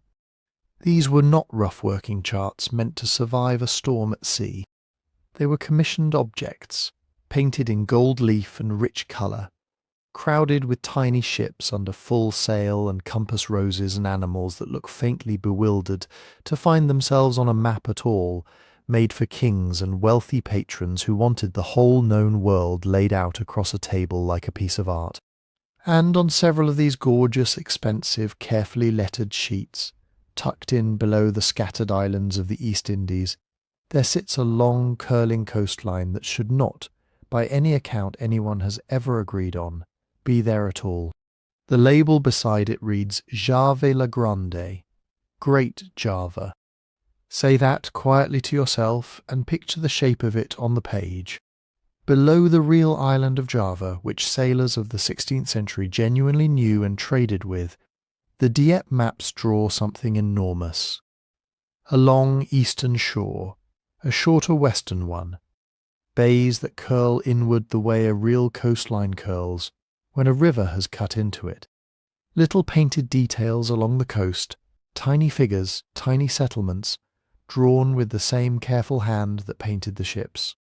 It looks to a modern eye squinting at it in a museum case or a high-resolution scan, uncannily like the eastern edge of a continent nobody in Europe was supposed to know existed yet. Here is why that should sit uneasily with you. The coastline of eastern Australia was not supposedly seen by any European until 1606, when a Dutch captain named Willem Janszoon touched the northern coast of Cape York in a ship called the Doofgen, and the entire eastern coastline, the long curling shore you can trace with your finger down toward what is now Sydney and beyond, was not properly charted by anyone official until Captain James Cook sailed HMS Endeavour up that same coast in 1770, claiming it for the British Crown and giving the world its first reliable outline of the place. 1770. Now look back at the Dieppe maps again. 1540s, 1550s, more than 200 years before Cook, and there on parchment painted for a French king sits a coastline that some people have spent nearly 2.5 centuries insisting is not a mistake at all, but Australia. Charted quietly, kept secret, and then, for reasons nobody agrees on, allowed to be forgotten by everyone except a handful of map makers in one French port town. This idea has a name. Historians and enthusiasts alike call it the theory of the Portuguese discovery of Australia, and it did not start as some fringe internet rumour. It has real roots, and real serious people have taken it seriously. The first person on record to look at Jave la Grande and suggest something more than coincidence was a British hydrographer named Alexander Dalrymple, all the way back in 1786, only 16 years after Cook's voyage, when the memory of that coastline was still fresh enough for the resemblance to feel startling rather than merely curious. But the theory's most powerful champion came nearly 2 centuries later in 1977, when an Australian historian named Kenneth McIntyre published a book called The Secret Discovery of Australia. McIntyre did not simply gesture at the shape of the coastline and call it a day. He went bay by bay, cape by cape, laying the painted Dieppe coastline over a modern chart of Queensland and New South Wales, and arguing that specific curves, specific inlets, specific named features on Jave la Grande corresponded, feature for feature, with real places on the real Australian coast. He proposed that unnamed Portuguese sailors, working in secret for the Portuguese crown, had reached the eastern coast of Australia sometime in the 1520s, more than 200 years before Cook, and that their charts, forbidden from circulation under Portugal's famously strict policy of guarding its trade routes, had somehow leaked out, copied and recopied, until fragments of that secret survey ended up painted in gold leaf on tables in Dieppe. Sit with that for a moment, because I want you to feel the pull of it honestly, the way you would feel it if someone laid MacIntyre's book open in front of you and pointed at the matching capes with a steady finger. It is not a foolish idea. It touches something that matters to a lot of people. If it were true, it would mean Australia's real European story does not begin with Cook standing on that deck in 1770, planting a flag, but with quiet, forgotten Portuguese sailors slipping along that coast in secret 2.5 centuries earlier, their names lost, their voyage erased on purpose by a government that specialised in erasing exactly this kind of thing to protect its trading advantage. For a country whose national story often starts in the popular imagination, at that single moment on the Endeavour's deck, the idea of an older, secreted, more mysterious beginning has genuine emotional weight. People who believe it are not cranks chasing a curiosity. They are, in a real sense, reaching for a longer, stranger version of their own history, one hidden in plain sight on painted French parchment for 400 years. That is worth respecting even as we look carefully at what the evidence actually holds up. And here is where the story gently has to turn. Because for all the passion MacIntyre brought to it, and for all the very real coastline sitting there on those maps, no Portuguese chart of Jave la Grande has ever been found. Not one. Portugal kept meticulous, obsessive secrecy around its discoveries in this period, that much is true and well documented, guarding trade routes to the Indies as a matter of state policy. But secrecy of that kind leaves fingerprints. Ships' logs, court records, disputes over trading rights, the ordinary bureaucratic residue any nation leaves behind when it actually sends ships somewhere and profits from it. None of that residue exists for a Portuguese voyage to eastern Australia. No log, no captain's name, no original chart, secret or otherwise, has ever surfaced in any Portuguese or Spanish archive in 4 centuries of people looking. What survives is only the Dieppe copies themselves, made decades after the supposed voyage, by French cartographers working from sources nobody can fully trace. So where did the coastline actually come from? A New Zealand historian named Andrew Sharp took this question apart with real patience in the 20th century, and his answer is less a secret and more a kind of very ordinary cartographic accident. The sort of mistake that happens when a map gets copied by hand one too many times. Sharp argued that what the Dieppe school was actually drawing, underneath all that gold leaf and confident coastline, was the real island of Java, the one everyone already knew about, drawn not once but twice. Portuguese charts of Java existed in genuine circulation by this period, at varying scales and with the inevitable small errors that crept in with every hand-copied chart of the era. Sharp's case is that a French cartographer working with more than one of these Java charts at different scales misaligned and duplicated them, stretching what should have been one island into what reads on the page as 2 separate landmasses, the smaller real Java to the north and a vastly exaggerated southern coastline below it, dressed up and extended until it looked like something new entirely. Onto that stretched, doubled error. The map makers then layered in details borrowed from older sources, still circulating in their libraries, including, Sharp points out, the centuries-old travel accounts of Marco Polo, who had written of a fabulous southern land called Locarque, and the ever-present, purely theoretical terra australis that so many map makers of this age simply assumed had to exist somewhere below the known world to balance the continents of the north. Notice, if you will, how familiar that particular move should feel to you by now tonight. Stretch a coastline, rotate it, adjust the scale until an old ordinary chart starts to resemble something it was never meant to be. We have watched that exact kind of straining and rescaling before this evening, applied to a very different frozen coastline far to the south, and it did not hold up any better there than it does here. A resemblance built on rotating and rescaling an imprecise old coastline is not the same thing as a resemblance built on an accurate survey, however much the two can look alike to an eye that wants very badly to see a match. And there is one more detail in this particular case that closes the door with unusual gentleness, because it comes from inside the Dieppe school itself, not from some outside skeptic centuries later picking the theory apart. Pierre de Celiers, the priest who made one of the most famous and most detailed of these maps, wrote his own annotation directly onto the coastline in question. He noted in his own hand that this land had never been discovered. Not a boast of secret knowledge, not a wink toward a hidden Portuguese survey his patrons were meant to understand. A plain, almost apologetic admission from the very cartographer holding the brush that what he was painting was known to be conjecture, dressed beautifully, but conjecture all the same. None of this makes Kenneth MacIntyre's matching capes and curling bays meaningless. Exactly. It only means that a resemblance, however carefully counted and cross-referenced, is not the same thing as a confirmed voyage, and that the human eye is remarkably good at finding a face in the clouds once it has decided to go looking for one.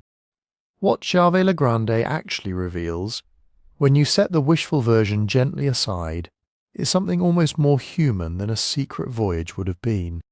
A copying error made honestly by a working cartographer stretching one imperfect chart to fill a gap in his knowledge of the world, elaborated with old travellers' tales and an ancient, unproven dream of a great southern land, painted so beautifully and so confidently that it fooled kings, fooled scholars for 2 centuries, and still, even tonight, tugs gently at people looking for a longer story than the one history officially gave them. The dream of that vast, unseen southern continent did not begin with the Dieppe school, and it did not end with them either. It kept leaking out, quietly, onto map after map of this age, a shape drawn again and again by people who were certain something enormous had to be waiting down there, long before anyone had the ships or the courage, or simply the reason to go and look. We have spent this whole night, so far, among parchment and printed paper, among map makers with names and workshops and patrons. We can still trace through court records and library catalogues, 4 and 5 centuries back at the very oldest. But the next map waiting for you tonight belongs to a different order of time altogether. We are done, for now, with the great age of exploration, with its kings and its secret trade routes and its beautifully painted lies. What comes next was not drawn with ink on skin or paper at all. It was pressed into wet clay, baked hard by a hand that has been dust for nearly 3,000 years, in a world so old that Rome had not yet been founded, and the very idea of a printing press lay more than 2,000 years in the future. Let yourself drift there slowly. We're going back now, far past anything you have heard tonight, into the oldest maps human beings ever thought to make. Picture a piece of clay small enough to rest in both your hands. Not gold leaf, not painted parchment stretched across a table for a king to admire. Just clay, the colour of dried riverbank, pressed with a reed stylus by someone whose name we will never know, then baked hard in a kiln, or perhaps simply hardened by the heat of a fire that has long since gone cold. That object survived. It survived wars and empires rising and falling, and 3,000 years of sand moving slowly over the ground above it, until it was dug out of the earth at a place called Sippar, an ancient city on the Euphrates in what is now Iraq, and carried eventually into a quiet room in London, where it now sits behind glass in the British Museum, catalogued under a number that looks almost too plain for what it holds. BM 92687. Scholars call it the Imago Mundi, Latin for image of the world, though nobody who made it would have recognized that name. Most people simply call it the Babylonian Map of the world. It comes from the Neo-Babylonian period, likely the 8th or 7th century BCE, so let yourself sit with that. roughly 2,700 years ago. Rome had not been founded yet, not even in legend. The Parthenon in Athens did not exist. And already, someone in Mesopotamia had taken a piece of wet clay and tried to press the entire known world onto it, all at once, small enough to hold. That is what makes this object, this cracked and unassuming tablet you could cover with one hand, the oldest surviving map that attempts to show the whole world. Not a coastline, not a trade route, not one river valley or one kingdom's borders. All of it, everything the people who made it believed existed, compressed into a circle scratched into wet earth. Now, before you picture something like the maps we have spent this whole night looking at, painted coastlines and compass roses and careful curving shores, let that image go. This is not that kind of map. It was never meant to get anyone anywhere. There is no scale here you could measure a journey by, no attempt to render the world the way your eye actually sees it from above. It is something closer to a diagram of belief than a document for travel. And once you understand that, the shapes on it start to make a different kind of sense. Look at the centre of the circle, and you find two long parallel lines running down through the middle of everything. That is the Euphrates, the river the mapmaker's own life depended on, drawn not as it winds and curls in reality, but as two straight, deliberate strokes, because on this map, being accurate to the eye mattered far less than being accurate to what was important. Just north of the centre of that river sits a rectangle. A single plain rectangle slightly larger than the marks around it. That rectangle is Babylon, not because Babylon happened to fall in the geographic middle of the ancient Near East. It doesn't, not really. It sits there because whoever pressed that shape into the clay believed in the way you believe the sun rises in the east. That Babylon was the centre of everything there was, scattered around that rectangle are small circles, each one marking another city, another region, some of them places we can still identify today, some of them lost to us the way so much of this world is lost. And then, holding all of it, running around the entire outer edge of the known world, like a bowl holding water, is a single ring. The mapmaker labelled it, in cuneiform pressed into the clay, the Bitter River, Maratu, the great salt ocean believed to encircle every land anyone had ever set foot on, the boundary past which the known world simply stopped. Here is where it gets strange, though, in the quiet way that only the oldest things can be strange. Because past that ring of bitter water, the tablet does not simply end. Beyond the ocean, scattered around the outside of the circle like spokes, are a handful of triangular shapes, pointing outward into empty space. The Babylonians called these regions Nagu, distant, mysterious lands beyond the edge of the sea, beyond the edge of anything a person from Sippar or Babylon could ever hope to visit or verify. We don't fully know what the mapmaker believed lived out there. That, in itself, is the point. The map is honest about where its own knowledge runs out. It draws the unknown as a shape, and then it stops. For a long time, that was more or less where the story of this little tablet rested. A curiosity. The oldest known attempt at a world map, genuinely remarkable, quietly displayed, studied by a small circle of Assyriologists who could read the wedge-shaped script and argue gently among themselves about what a few of the more damaged labels might mean. And then, in 2024, something on the back of the tablet pulled it briefly into headlines all over the world. Here's the part that made people sit up.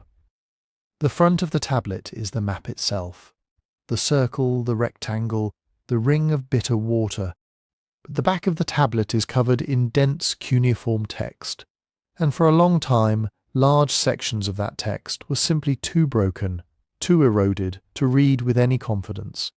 Irving Finkel, a curator at the British Museum, who has spent much of his career coaxing meaning out of exactly this kind of damaged clay, went back to that reverse side, and, working with a colleague, managed to piece together new sense from it. What he found was a kind of guide. instructions of a sort for travelling out to those triangular nagu beyond the bitter ocean. And tucked into that text was a word that made the whole thing leap out of the realm of pure geography.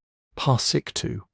A vessel, a very particular kind of vessel, one whose dimensions in the old flood stories of Mesopotamia belonged to a boat built by a man named Utnapishtim. If that name means nothing to you, sit with this instead. Long before there was a man named Noah in any book you might have grown up hearing about, there was Utnapishtim, a figure from far older Mesopotamian flood traditions, the Epic of Gilgamesh among them, a man told by the gods that the world was about to drown and told to build a great vessel to survive it. And according to the old texts, when the waters receded, that vessel came to rest in the mountains of a land called Urartu, which some people then and now have connected to a name you almost certainly do know, Ararat. So picture the headlines that followed. A map showing directions to Noah's Ark, they said, some of them all but breathless about it. A 3,000-year-old clay tablet in a London museum, quietly holding travel instructions to the resting place of the flood boat itself. Hiding in plain sight the whole time, on the one side nobody had bothered to fully translate. I want you to feel the pull of that for a moment honestly. The way this whole night has tried to let you feel each of these mysteries before gently setting them down. Because there is something genuinely moving about it. A very old story about a flood that ends the world and a boat that saves what's left of it, showing up in the cuneiform on the back of an even older map. That connection is real. Finkel found it. Another respected scholar of Mesopotamian geography, Wayne Horowitz, whose own work on Babylonian cosmology has shaped how we understand this tablet for decades, has engaged with exactly this vocabulary too. The flood language on that tablet is not invented. It is sitting there in the clay, waiting 3,000 years to be read correctly. But here, gently, is where the story has to settle rather than soar. Directions to Noah's Ark is a phrase built for headlines, not for careful scholarship. What Finkel actually offered was a cautious reading, a plausible connection between a damaged text and an old flood tradition, presented the way careful scholars present things with room left for doubt. The press took that caution and sharpened it into a treasure map. What the tablet's reverse side more likely represents is not a set of coordinates for an archaeological expedition at all, but something quieter and, if you let it be, more interesting. A description of the mythic edges of the world woven in among practical geography, the way religion and geography were never really separated for the people who made this thing in the first place. The Nagu were not necessarily meant to be found. They were meant to be understood as existing out past the water at the place where the map's knowledge, and perhaps the world itself, came to an end. Because that, in the end, is what this small clay circle is actually for. Not navigation, not the discovery of a lost boat in a lost mountain range. It is a picture of how one people in one city, on the banks of one river, understood their own place in existence. Babylon sits in that rectangle just north of centre, not because a surveyor measured it there, but because to the person who made this map, Babylon was where the world made sense, where the gods had ordered things properly, where the river ran the way rivers were supposed to run. Everything past that, the neighbouring cities, the distant regions, the ring of bitter water, and finally those strange triangular lands pointing off into the dark beyond it, all of it radiates outward from that one certainty. We are here, this is the centre, and out there, past the water, is the edge of what we can know. That is the real discovery hiding in this tablet, and it has nothing to do with an ark resting on a mountainside. It is that the very first time a human being tried to draw the whole world, the map wasn't really about geography at all. It was about belonging. Every one of us, if you think about it quietly enough tonight, still carries some version of that same small circle. A place we consider the centre, the people and streets and rooms that feel like the middle of everything. And somewhere past that, in every direction, a ring of bitter water we have never crossed, and beyond it shapes we can only guess at. The Babylonians simply pressed theirs into clay, and it survived long enough for us to still be able to hold it up to the light. From here, though, the story of ancient map-making is about to change its character entirely. The tablet we have just left you with is a symbol, a belief shaped like a world, but not every map from this deep, distant past was content to stop at symbol and centre and mythic edge. Somewhere else, in a very different kingdom, on a very different material, someone was about to make a map meant to be walked. A real map of a real stretch of desert, painted not to explain where the world ended, but to show, quite plainly, where the road went, and what kind of stone was waiting for you when you got there. That road, it turns out, still exists. You could walk it today, if you knew where to look, out in the eastern desert of Egypt, between the Nile and the Red Sea, where the land goes dry and pale and folds itself into long, cracked valleys the ancient Egyptians called wadis. And the map of it survives too, not in a museum in London this time, but in Turin, in northern Italy, in a quiet institution called the Museo Egizio, the oldest museum in the world devoted entirely to Egypt. There behind glass lies a stretch of papyrus that scholars simply call the Turin Papyrus Map. And once you understand what it actually is, you may find it even harder to sleep than the flood tablet did. Not because it is strange, but because it is so completely, quietly competent. Picture the year. Not 700 BCE this time, but further back still to around 1150 BCE, deep in Egypt's 20th dynasty, during the third year on the throne of a pharaoh named Ramesses IV. Ramesses IV is not one of the famous ones. He is not Tutankhamun. He is not Ramesses the Great. He reigned only a handful of years in a period when Egypt's golden age was already beginning to dim at the edges. But in that third year of his reign he did something enormously practical. He sent an expedition, a large one, by some accounts more than 8,000 men, out into the desert to gather stone.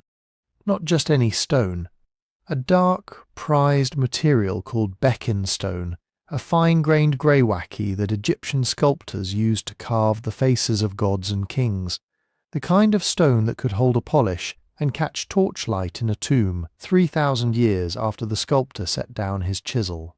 And to gather that stone, someone needed to know exactly where it was, how to get a work crew there, and how to get it back. That is what this papyrus was for, not glory, not the edge of the world. Logistics. Picture for a moment what an expedition like that actually meant. 8,000 men, some accounts suggest, moving out of the fertile green ribbon of the Nile Valley and into a desert that offered nothing on its own. No food growing anywhere, no shade worth the name. Water only where you had already found it and marked it, and if you had not marked it correctly, or if the man leading the column misjudged the distance between one well and the next, people did not simply turn back and try again tomorrow. They died in the sand. A mining expedition on this scale was not an adventure. It was a piece of state machinery, as carefully provisioned as an army. And like an army, it needed maps the way an army needs them, not to inspire, but to survive the march. We believe we even know, or can reasonably guess, the name of the man who painted it. A scribe named Amenakte, son of Ipui, who lived in a small walled village called Deir el-Medina, tucked into the hills across the Nile from the great tombs of the Valley of the Kings. Deir el-Medina was not a village of farmers or soldiers.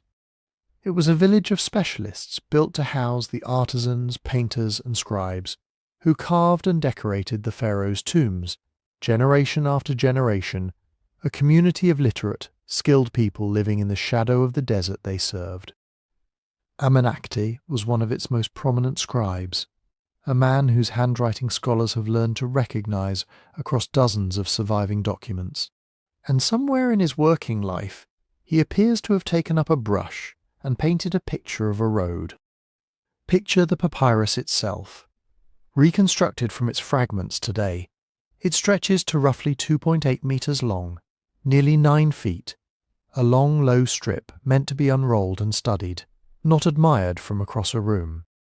It was acquired for the Museo Egizio in the early 1800s, part of a wave of Egyptian antiquities that made their way into European collections in that period, and it has sat in Turin ever since, patiently waiting for people to notice exactly how strange, in the best possible way, it actually is. Here is what it shows.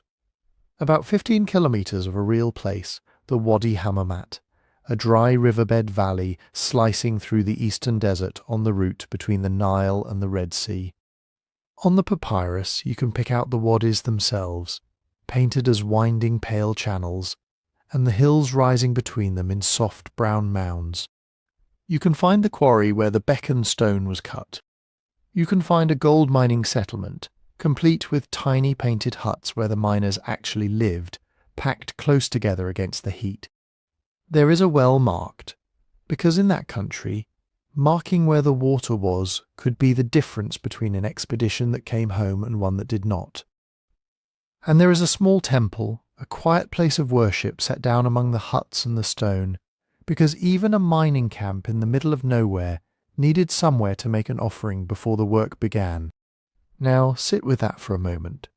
A map made 3,150 years ago, showing a well, a work camp, a quarry and a shrine, laid out with enough care that a scribe back in the Nile Valley could look at it and understand exactly how an expedition into that desert would actually unfold. That alone would be remarkable. It would already be, by a wide margin, one of the oldest maps of a real, specific, walkable place ever found. But here is the part that quietly lifts this papyrus out of every map you have heard about tonight so far. The part that should not, by any reasonable expectation of the ancient world, exist. It is in colour, and the colour is not decoration. Look closely at the painted ground on this papyrus, and you notice the artist did not use one shade of brown for the desert and call it finished. Different patches of ground carry different colours, deliberately, consistently, patch by patch along the route. Pink for one kind of rock, black for another. A particular shading for loose gravel, a different one for solid stone. This is not an artist varying his palette for visual interest. This map is telling you, in paint, what the ground beneath your feet is actually made of, valley by valley, hill by hill, all the way along 15 kilometers of real desert.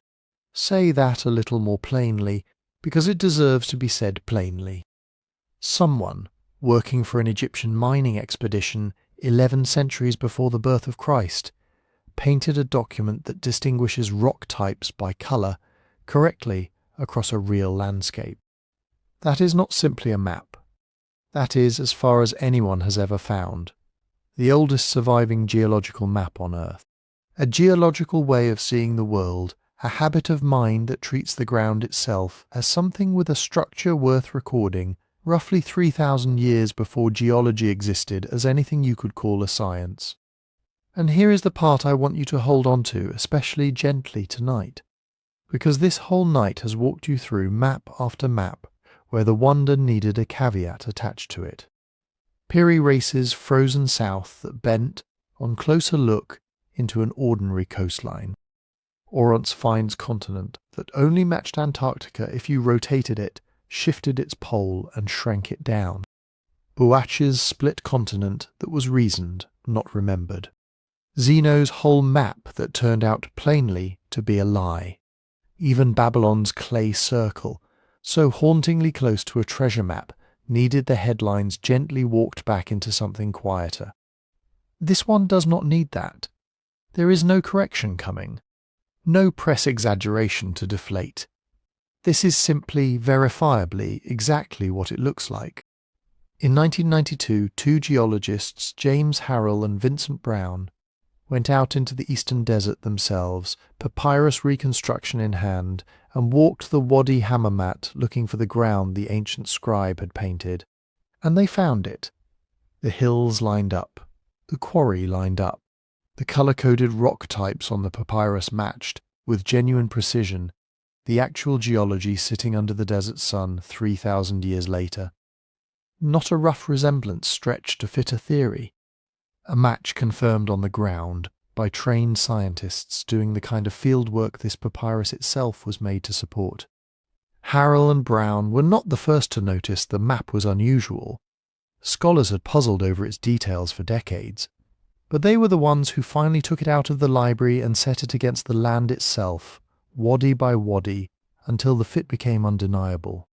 Because of that work, this small strip of painted reed pulp is now recognized, safely and without asterisk, as the oldest surviving topographical map in the world, and in the same breath, the oldest surviving geological map in the world too. There is no Hapgood here, no forgotten super-civilization waiting in the footnotes, no press release stretching a cautious translation into a headline about buried arks. Nobody needs to rotate this map 20 degrees, or shift its centre 1,000 kilometres, or imagine an ice age that ended 10 million years too early to make the wonder fit. The wonder simply fits the way a key fits a lock it was cut for. That, on its own, might be the strangest thing about it. After 9 maps of impossible-seeming coastlines and rotated poles and half-true headlines, here, finally, is a map that asks you to believe nothing at all except what 2 geologists confirmed with their own boots in the same sand the scribe once stood in. Think about what that means about the people who made it. Not priests interpreting the shape of the cosmos, not a king's court dreaming up a symbolic centre to the universe, a working state with a payroll, and a quota of stone to fill, and a road crew to feed and water in a desert that could kill you in an afternoon if you misjudged where the well was.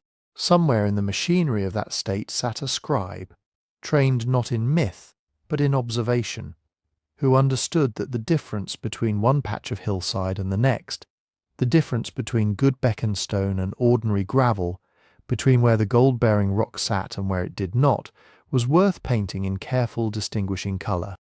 An ancient administration that thought, in its quiet, unglamorous way, like a mining engineer.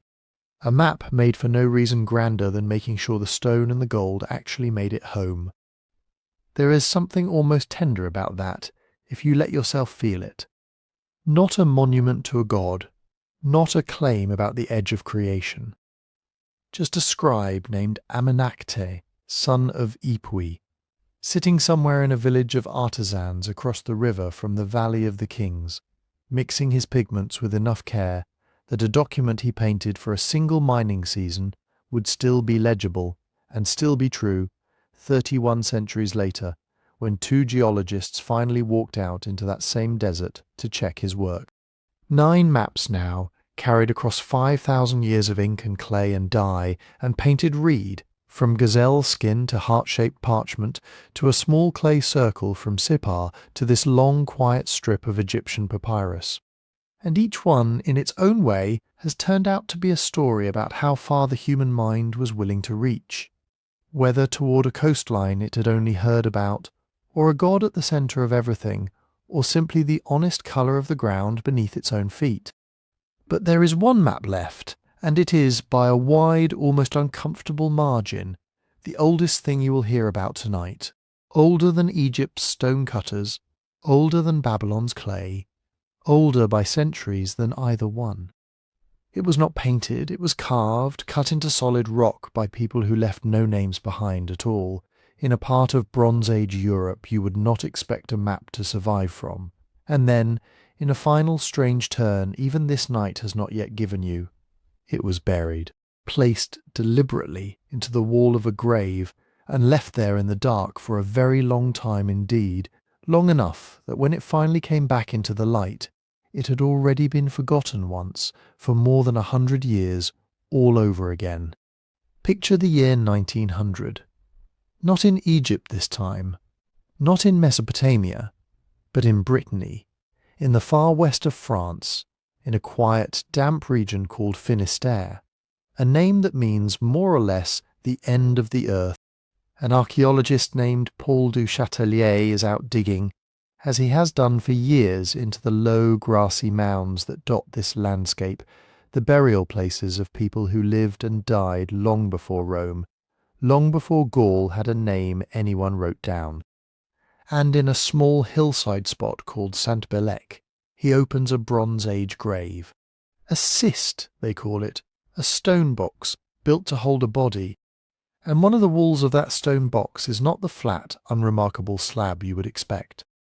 It is covered in lines, grooves and hollows and long deliberate cuts, worked by hand into a slab of schist, a fine-grained stone that splits, if you know how to work it, into flat, even sheets, the kind of material a Bronze Age craftsman could actually carve with a hard point and a patient hand. Du Châtelier notices, of course. He is a careful man, one of the more prolific excavators of prehistoric Brittany in his day, responsible for opening hundreds of burial mounds across this same stretch of countryside. He writes the stone up, in the dry, thorough language of 19th century archaeology, as an engraved slab of unknown purpose, sketches it and has it hauled away to his own home, a chateau nearby for safekeeping, the way a certain kind of 19th century gentleman scholar simply kept the things he dug up. And then, very quietly, almost gently, everybody stops thinking about it. Here is where this map does something no other map tonight has done. It does not simply survive, it disappears twice. The first disappearance happened before it was ever dug up at all. Whoever built that grave, whoever needed a fourth wall for a stone coffin, took a slab that already had lines cut into it, purpose already spent, meaning already, it seems, finished, and broke it into pieces to make the walls of a dead man's resting place. A slab that had once stood for something was pulled down, fractured and turned face into the dark, holding up the dirt around a body. That is the first burial, not of a person, of an idea. The second disappearance took 114 years. Du Châtelier's find went into storage, into a cellar, in among the crates and the shelves of a private collection, the way so many 19th century discoveries did, catalogued once, in someone's careful handwriting, and then simply left. Scholars moved on to other sites, other centuries, other questions. Generations passed. The chateau stood quietly through 2 world wars and everything after them, and the slab sat down there in the dark a second time. This time not buried in soil, but buried in paperwork, in the ordinary, unglamorous forgetting that swallows even the objects we were careful enough to save in the first place. Nobody hid it. Nobody meant to lose it. It was simply set down in a cellar, and the world moved on without it for well over a century. It was not until 2014 that a team of researchers working systematically back through old regional collections with fresh eyes opened a crate in that same cellar and found it again, exactly where Du Châtelier had left it, still bearing his own century-old museum label, and realized that nobody now alive had any real idea what they were actually looking at. What they were looking at, once they laid it flat and studied it properly, was a slab of schist about 2.2 meters long, roughly 7 feet, carved sometime around 1900 BCE. Sit with that number for a moment because it is the number that changes everything about tonight. 1900 years before the birth of Christ, almost 4,000 years old. That makes it a contemporary roughly of the Nebra Sky disk, that small bronze disk from Germany with its gold sun and stars. One of the most famous objects of the entire European Bronze Age, older than Egypt's papyrus map by more than 7 centuries, older than Babylon's clay circle by well over 1,000 years. This slab predates writing itself in this part of the world. Whoever carved it left behind no name, no language we can read, no story of their own in their own words, only the stone. And here, finally, is the hook that this whole night has been quietly building toward. In 2021, a team of researchers led by Clément Nicolas and Yvon Payer published a study proposing something remarkable about those lines. Not that they are decoration, not that they are simply abstract, ceremonial marks, the kind of geometric pattern Bronze Age Europe carved onto standing stones all across the continent. They argue carefully, rigorously, in a peer-reviewed paper, that the marks on the Saint-Bélec Slab form a map. A real one, of a real place. Picture it laid flat in front of you the way those researchers did. A network of engraved lines, branches and forks and rejoins, and when you set it beside a modern map of the region, the lines fall with startling consistency along the paths of actual rivers and streams. Specifically, the Odette River Valley, the waterway that still runs through this part of Finistère today, its tributaries branching outward across the land almost exactly the way the carved lines branch across the stone. Small motifs, dots and enclosures, and tiny repeated symbols sit scattered across the surface in places that, the researchers argue, correspond to real burial mounds, real fenced enclosures, real fields that people worked or worshipped at or were laid to rest beneath 4,000 years ago. Nicholas and Paella calculate that the area depicted covers something like 30 by 21 kilometres of actual Breton landscape, and that the correspondence between carved line and real terrain runs to roughly 80%. 8 out of every 10 features on that stone appear to line up with something that is still in some form out there on the ground today. If that reading holds, and holds carefully, this is the oldest known map of a real, specific place anywhere in Europe. Quite possibly the oldest one anywhere in the world. Now, hold that claim the way you have learned to hold every claim tonight. Gently and with both hands. This is not a settled fact carved into the textbooks the way the Turin Papyrus now safely is. This is a strong, careful, peer-reviewed hypothesis, and the honest way to say it is exactly the way the researchers themselves say it. The slab is argued to be a map. Not proven beyond question, argued by serious scholars on the strength of a genuinely striking correspondence between stone and territory. That distinction matters, and it is worth sitting with rather than rushing past, because it is the distinction that has quietly separated the wonder from the wishful thinking all night long. And if you accept that argument, even provisionally, it changes what kind of object you are looking at, because this is very likely not a navigation chart. Nobody was going to carry a slab of stone weighing well over 100 kilograms down a Bronze Age footpath to find their way home, the way you might fold a papyrus or roll a gazelle skin under one arm. This is something closer to a declaration, carved once and meant to stay exactly where it was set.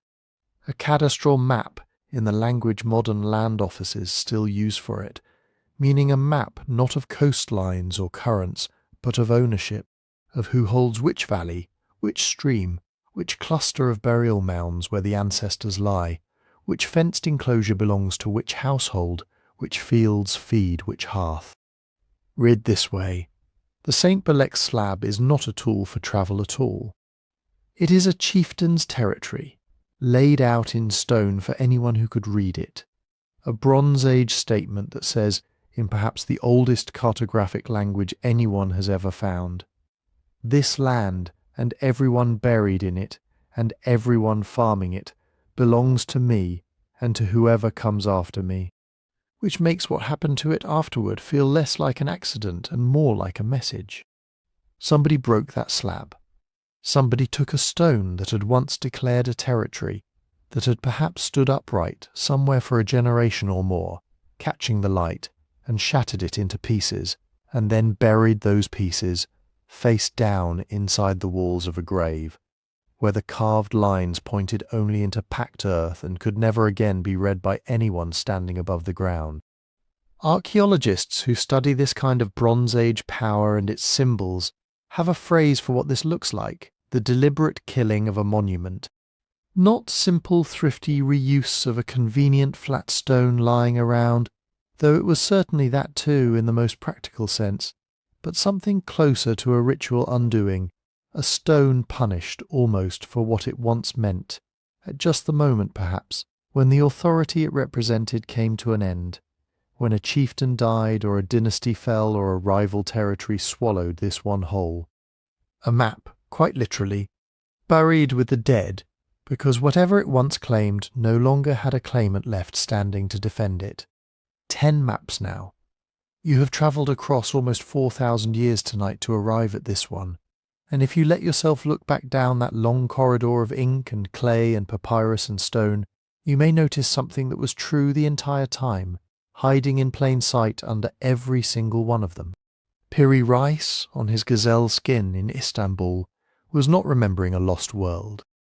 He was stitching together 20 borrowed charts, reaching as far as a lost map of Columbus's own hand could carry him, to draw a coastline he had never sailed.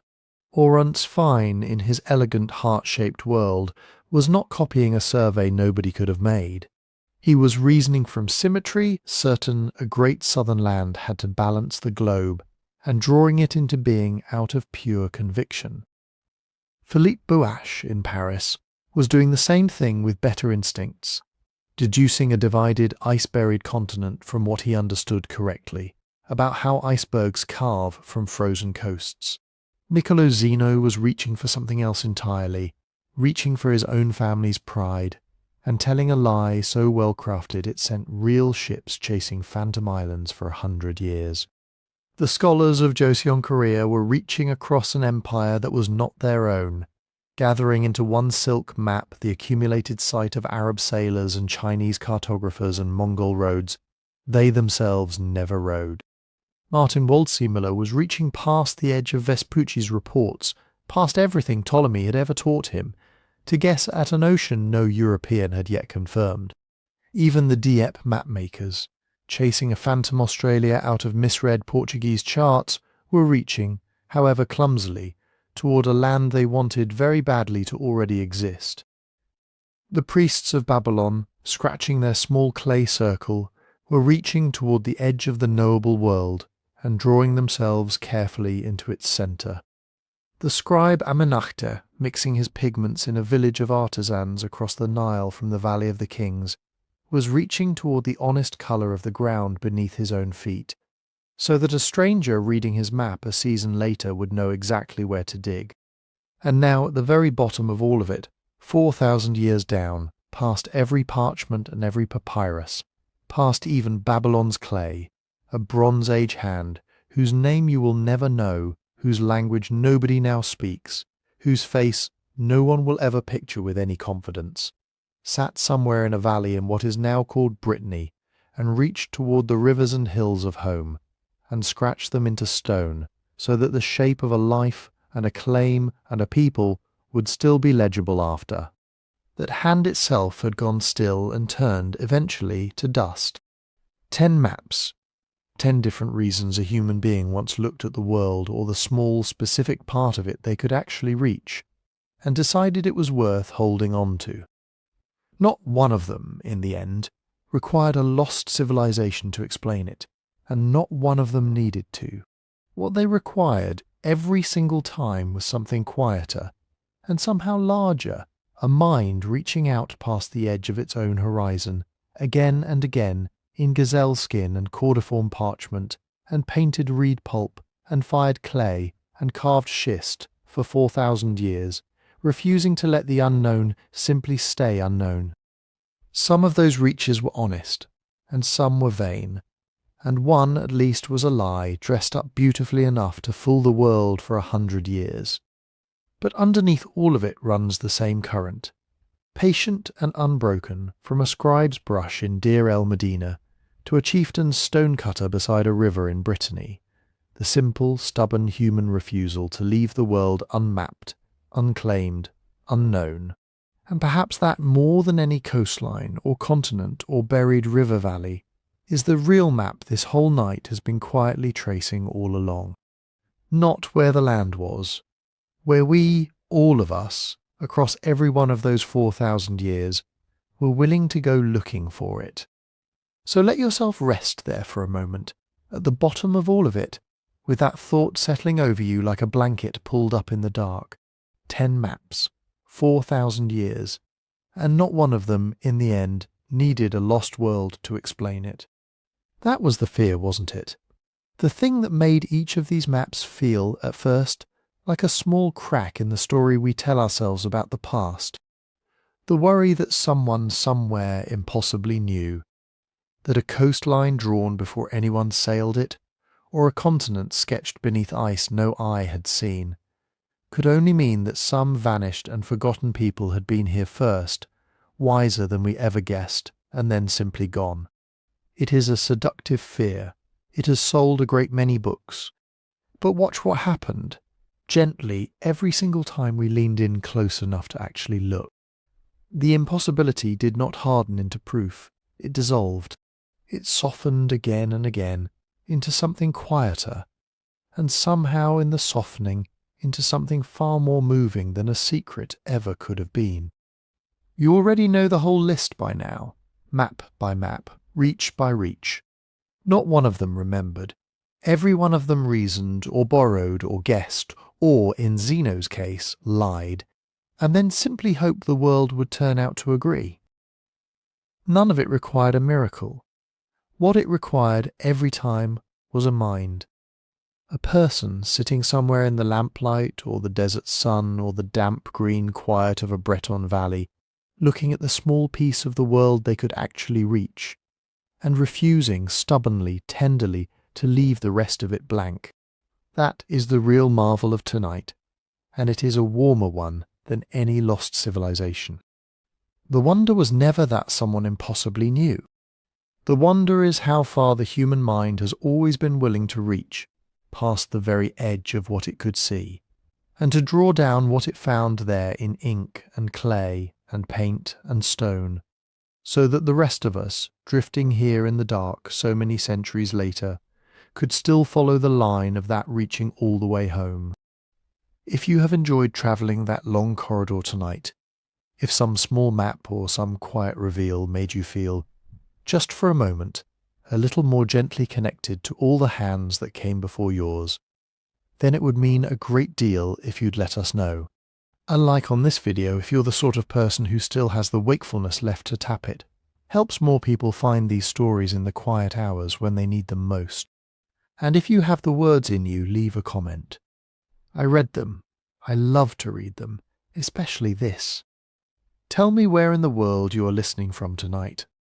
We asked right at the very beginning, all those hours and all those maps ago, and it never stops being lovely to see, because when the comments come in, they draw a map of their own. A little one, scattered across the whole dark globe. Someone in a city apartment with the window cracked to the summer air. Someone in a farmhouse where the nearest light is a mile off. Someone in a bed on the other side of the planet where it is already tomorrow. All of you out there in the night at the same time, listening to the same soft voice tell the same old stories. It is, if you think about it, its own kind of ancient map. People, scattered across the earth, marking down exactly where they are. So mark yourself down if you'd like to, and if you'd care to hear more nights like this one, you're always welcome to subscribe, and I'll be here with another story whenever you next need somewhere soft to put your mind down. And one last small thing, and then I'll let you go. If tonight's journey into the deep and buried past was the kind of thing you love, we've written a book about exactly that. About the secrets tucked away in prehistory, the things the earth has kept and the things it has quietly given back. You can read more about it and find it over on our website, sleepytimehistory.com. There's no hurry at all. It will be there in the morning, the way these things always are. Because that, in the end, is the quietest lesson of all these old maps. They are patient. Every one of them outlasted the hand that made it by centuries, by thousands of years. The gazelle's skin waited 400 years in a palace for someone to look again. The Breton stone waited in the dark twice over, buried in soil and then buried in paperwork, and it was in no hurry at all. They kept, they waited. They held their shape while empires rose and fell above them, and forgot they were even there, and they are still here now, laid flat under glass in quiet museums, holding the world as it was seen by eyes that closed a very long time ago. So you can let go of it now. All of it.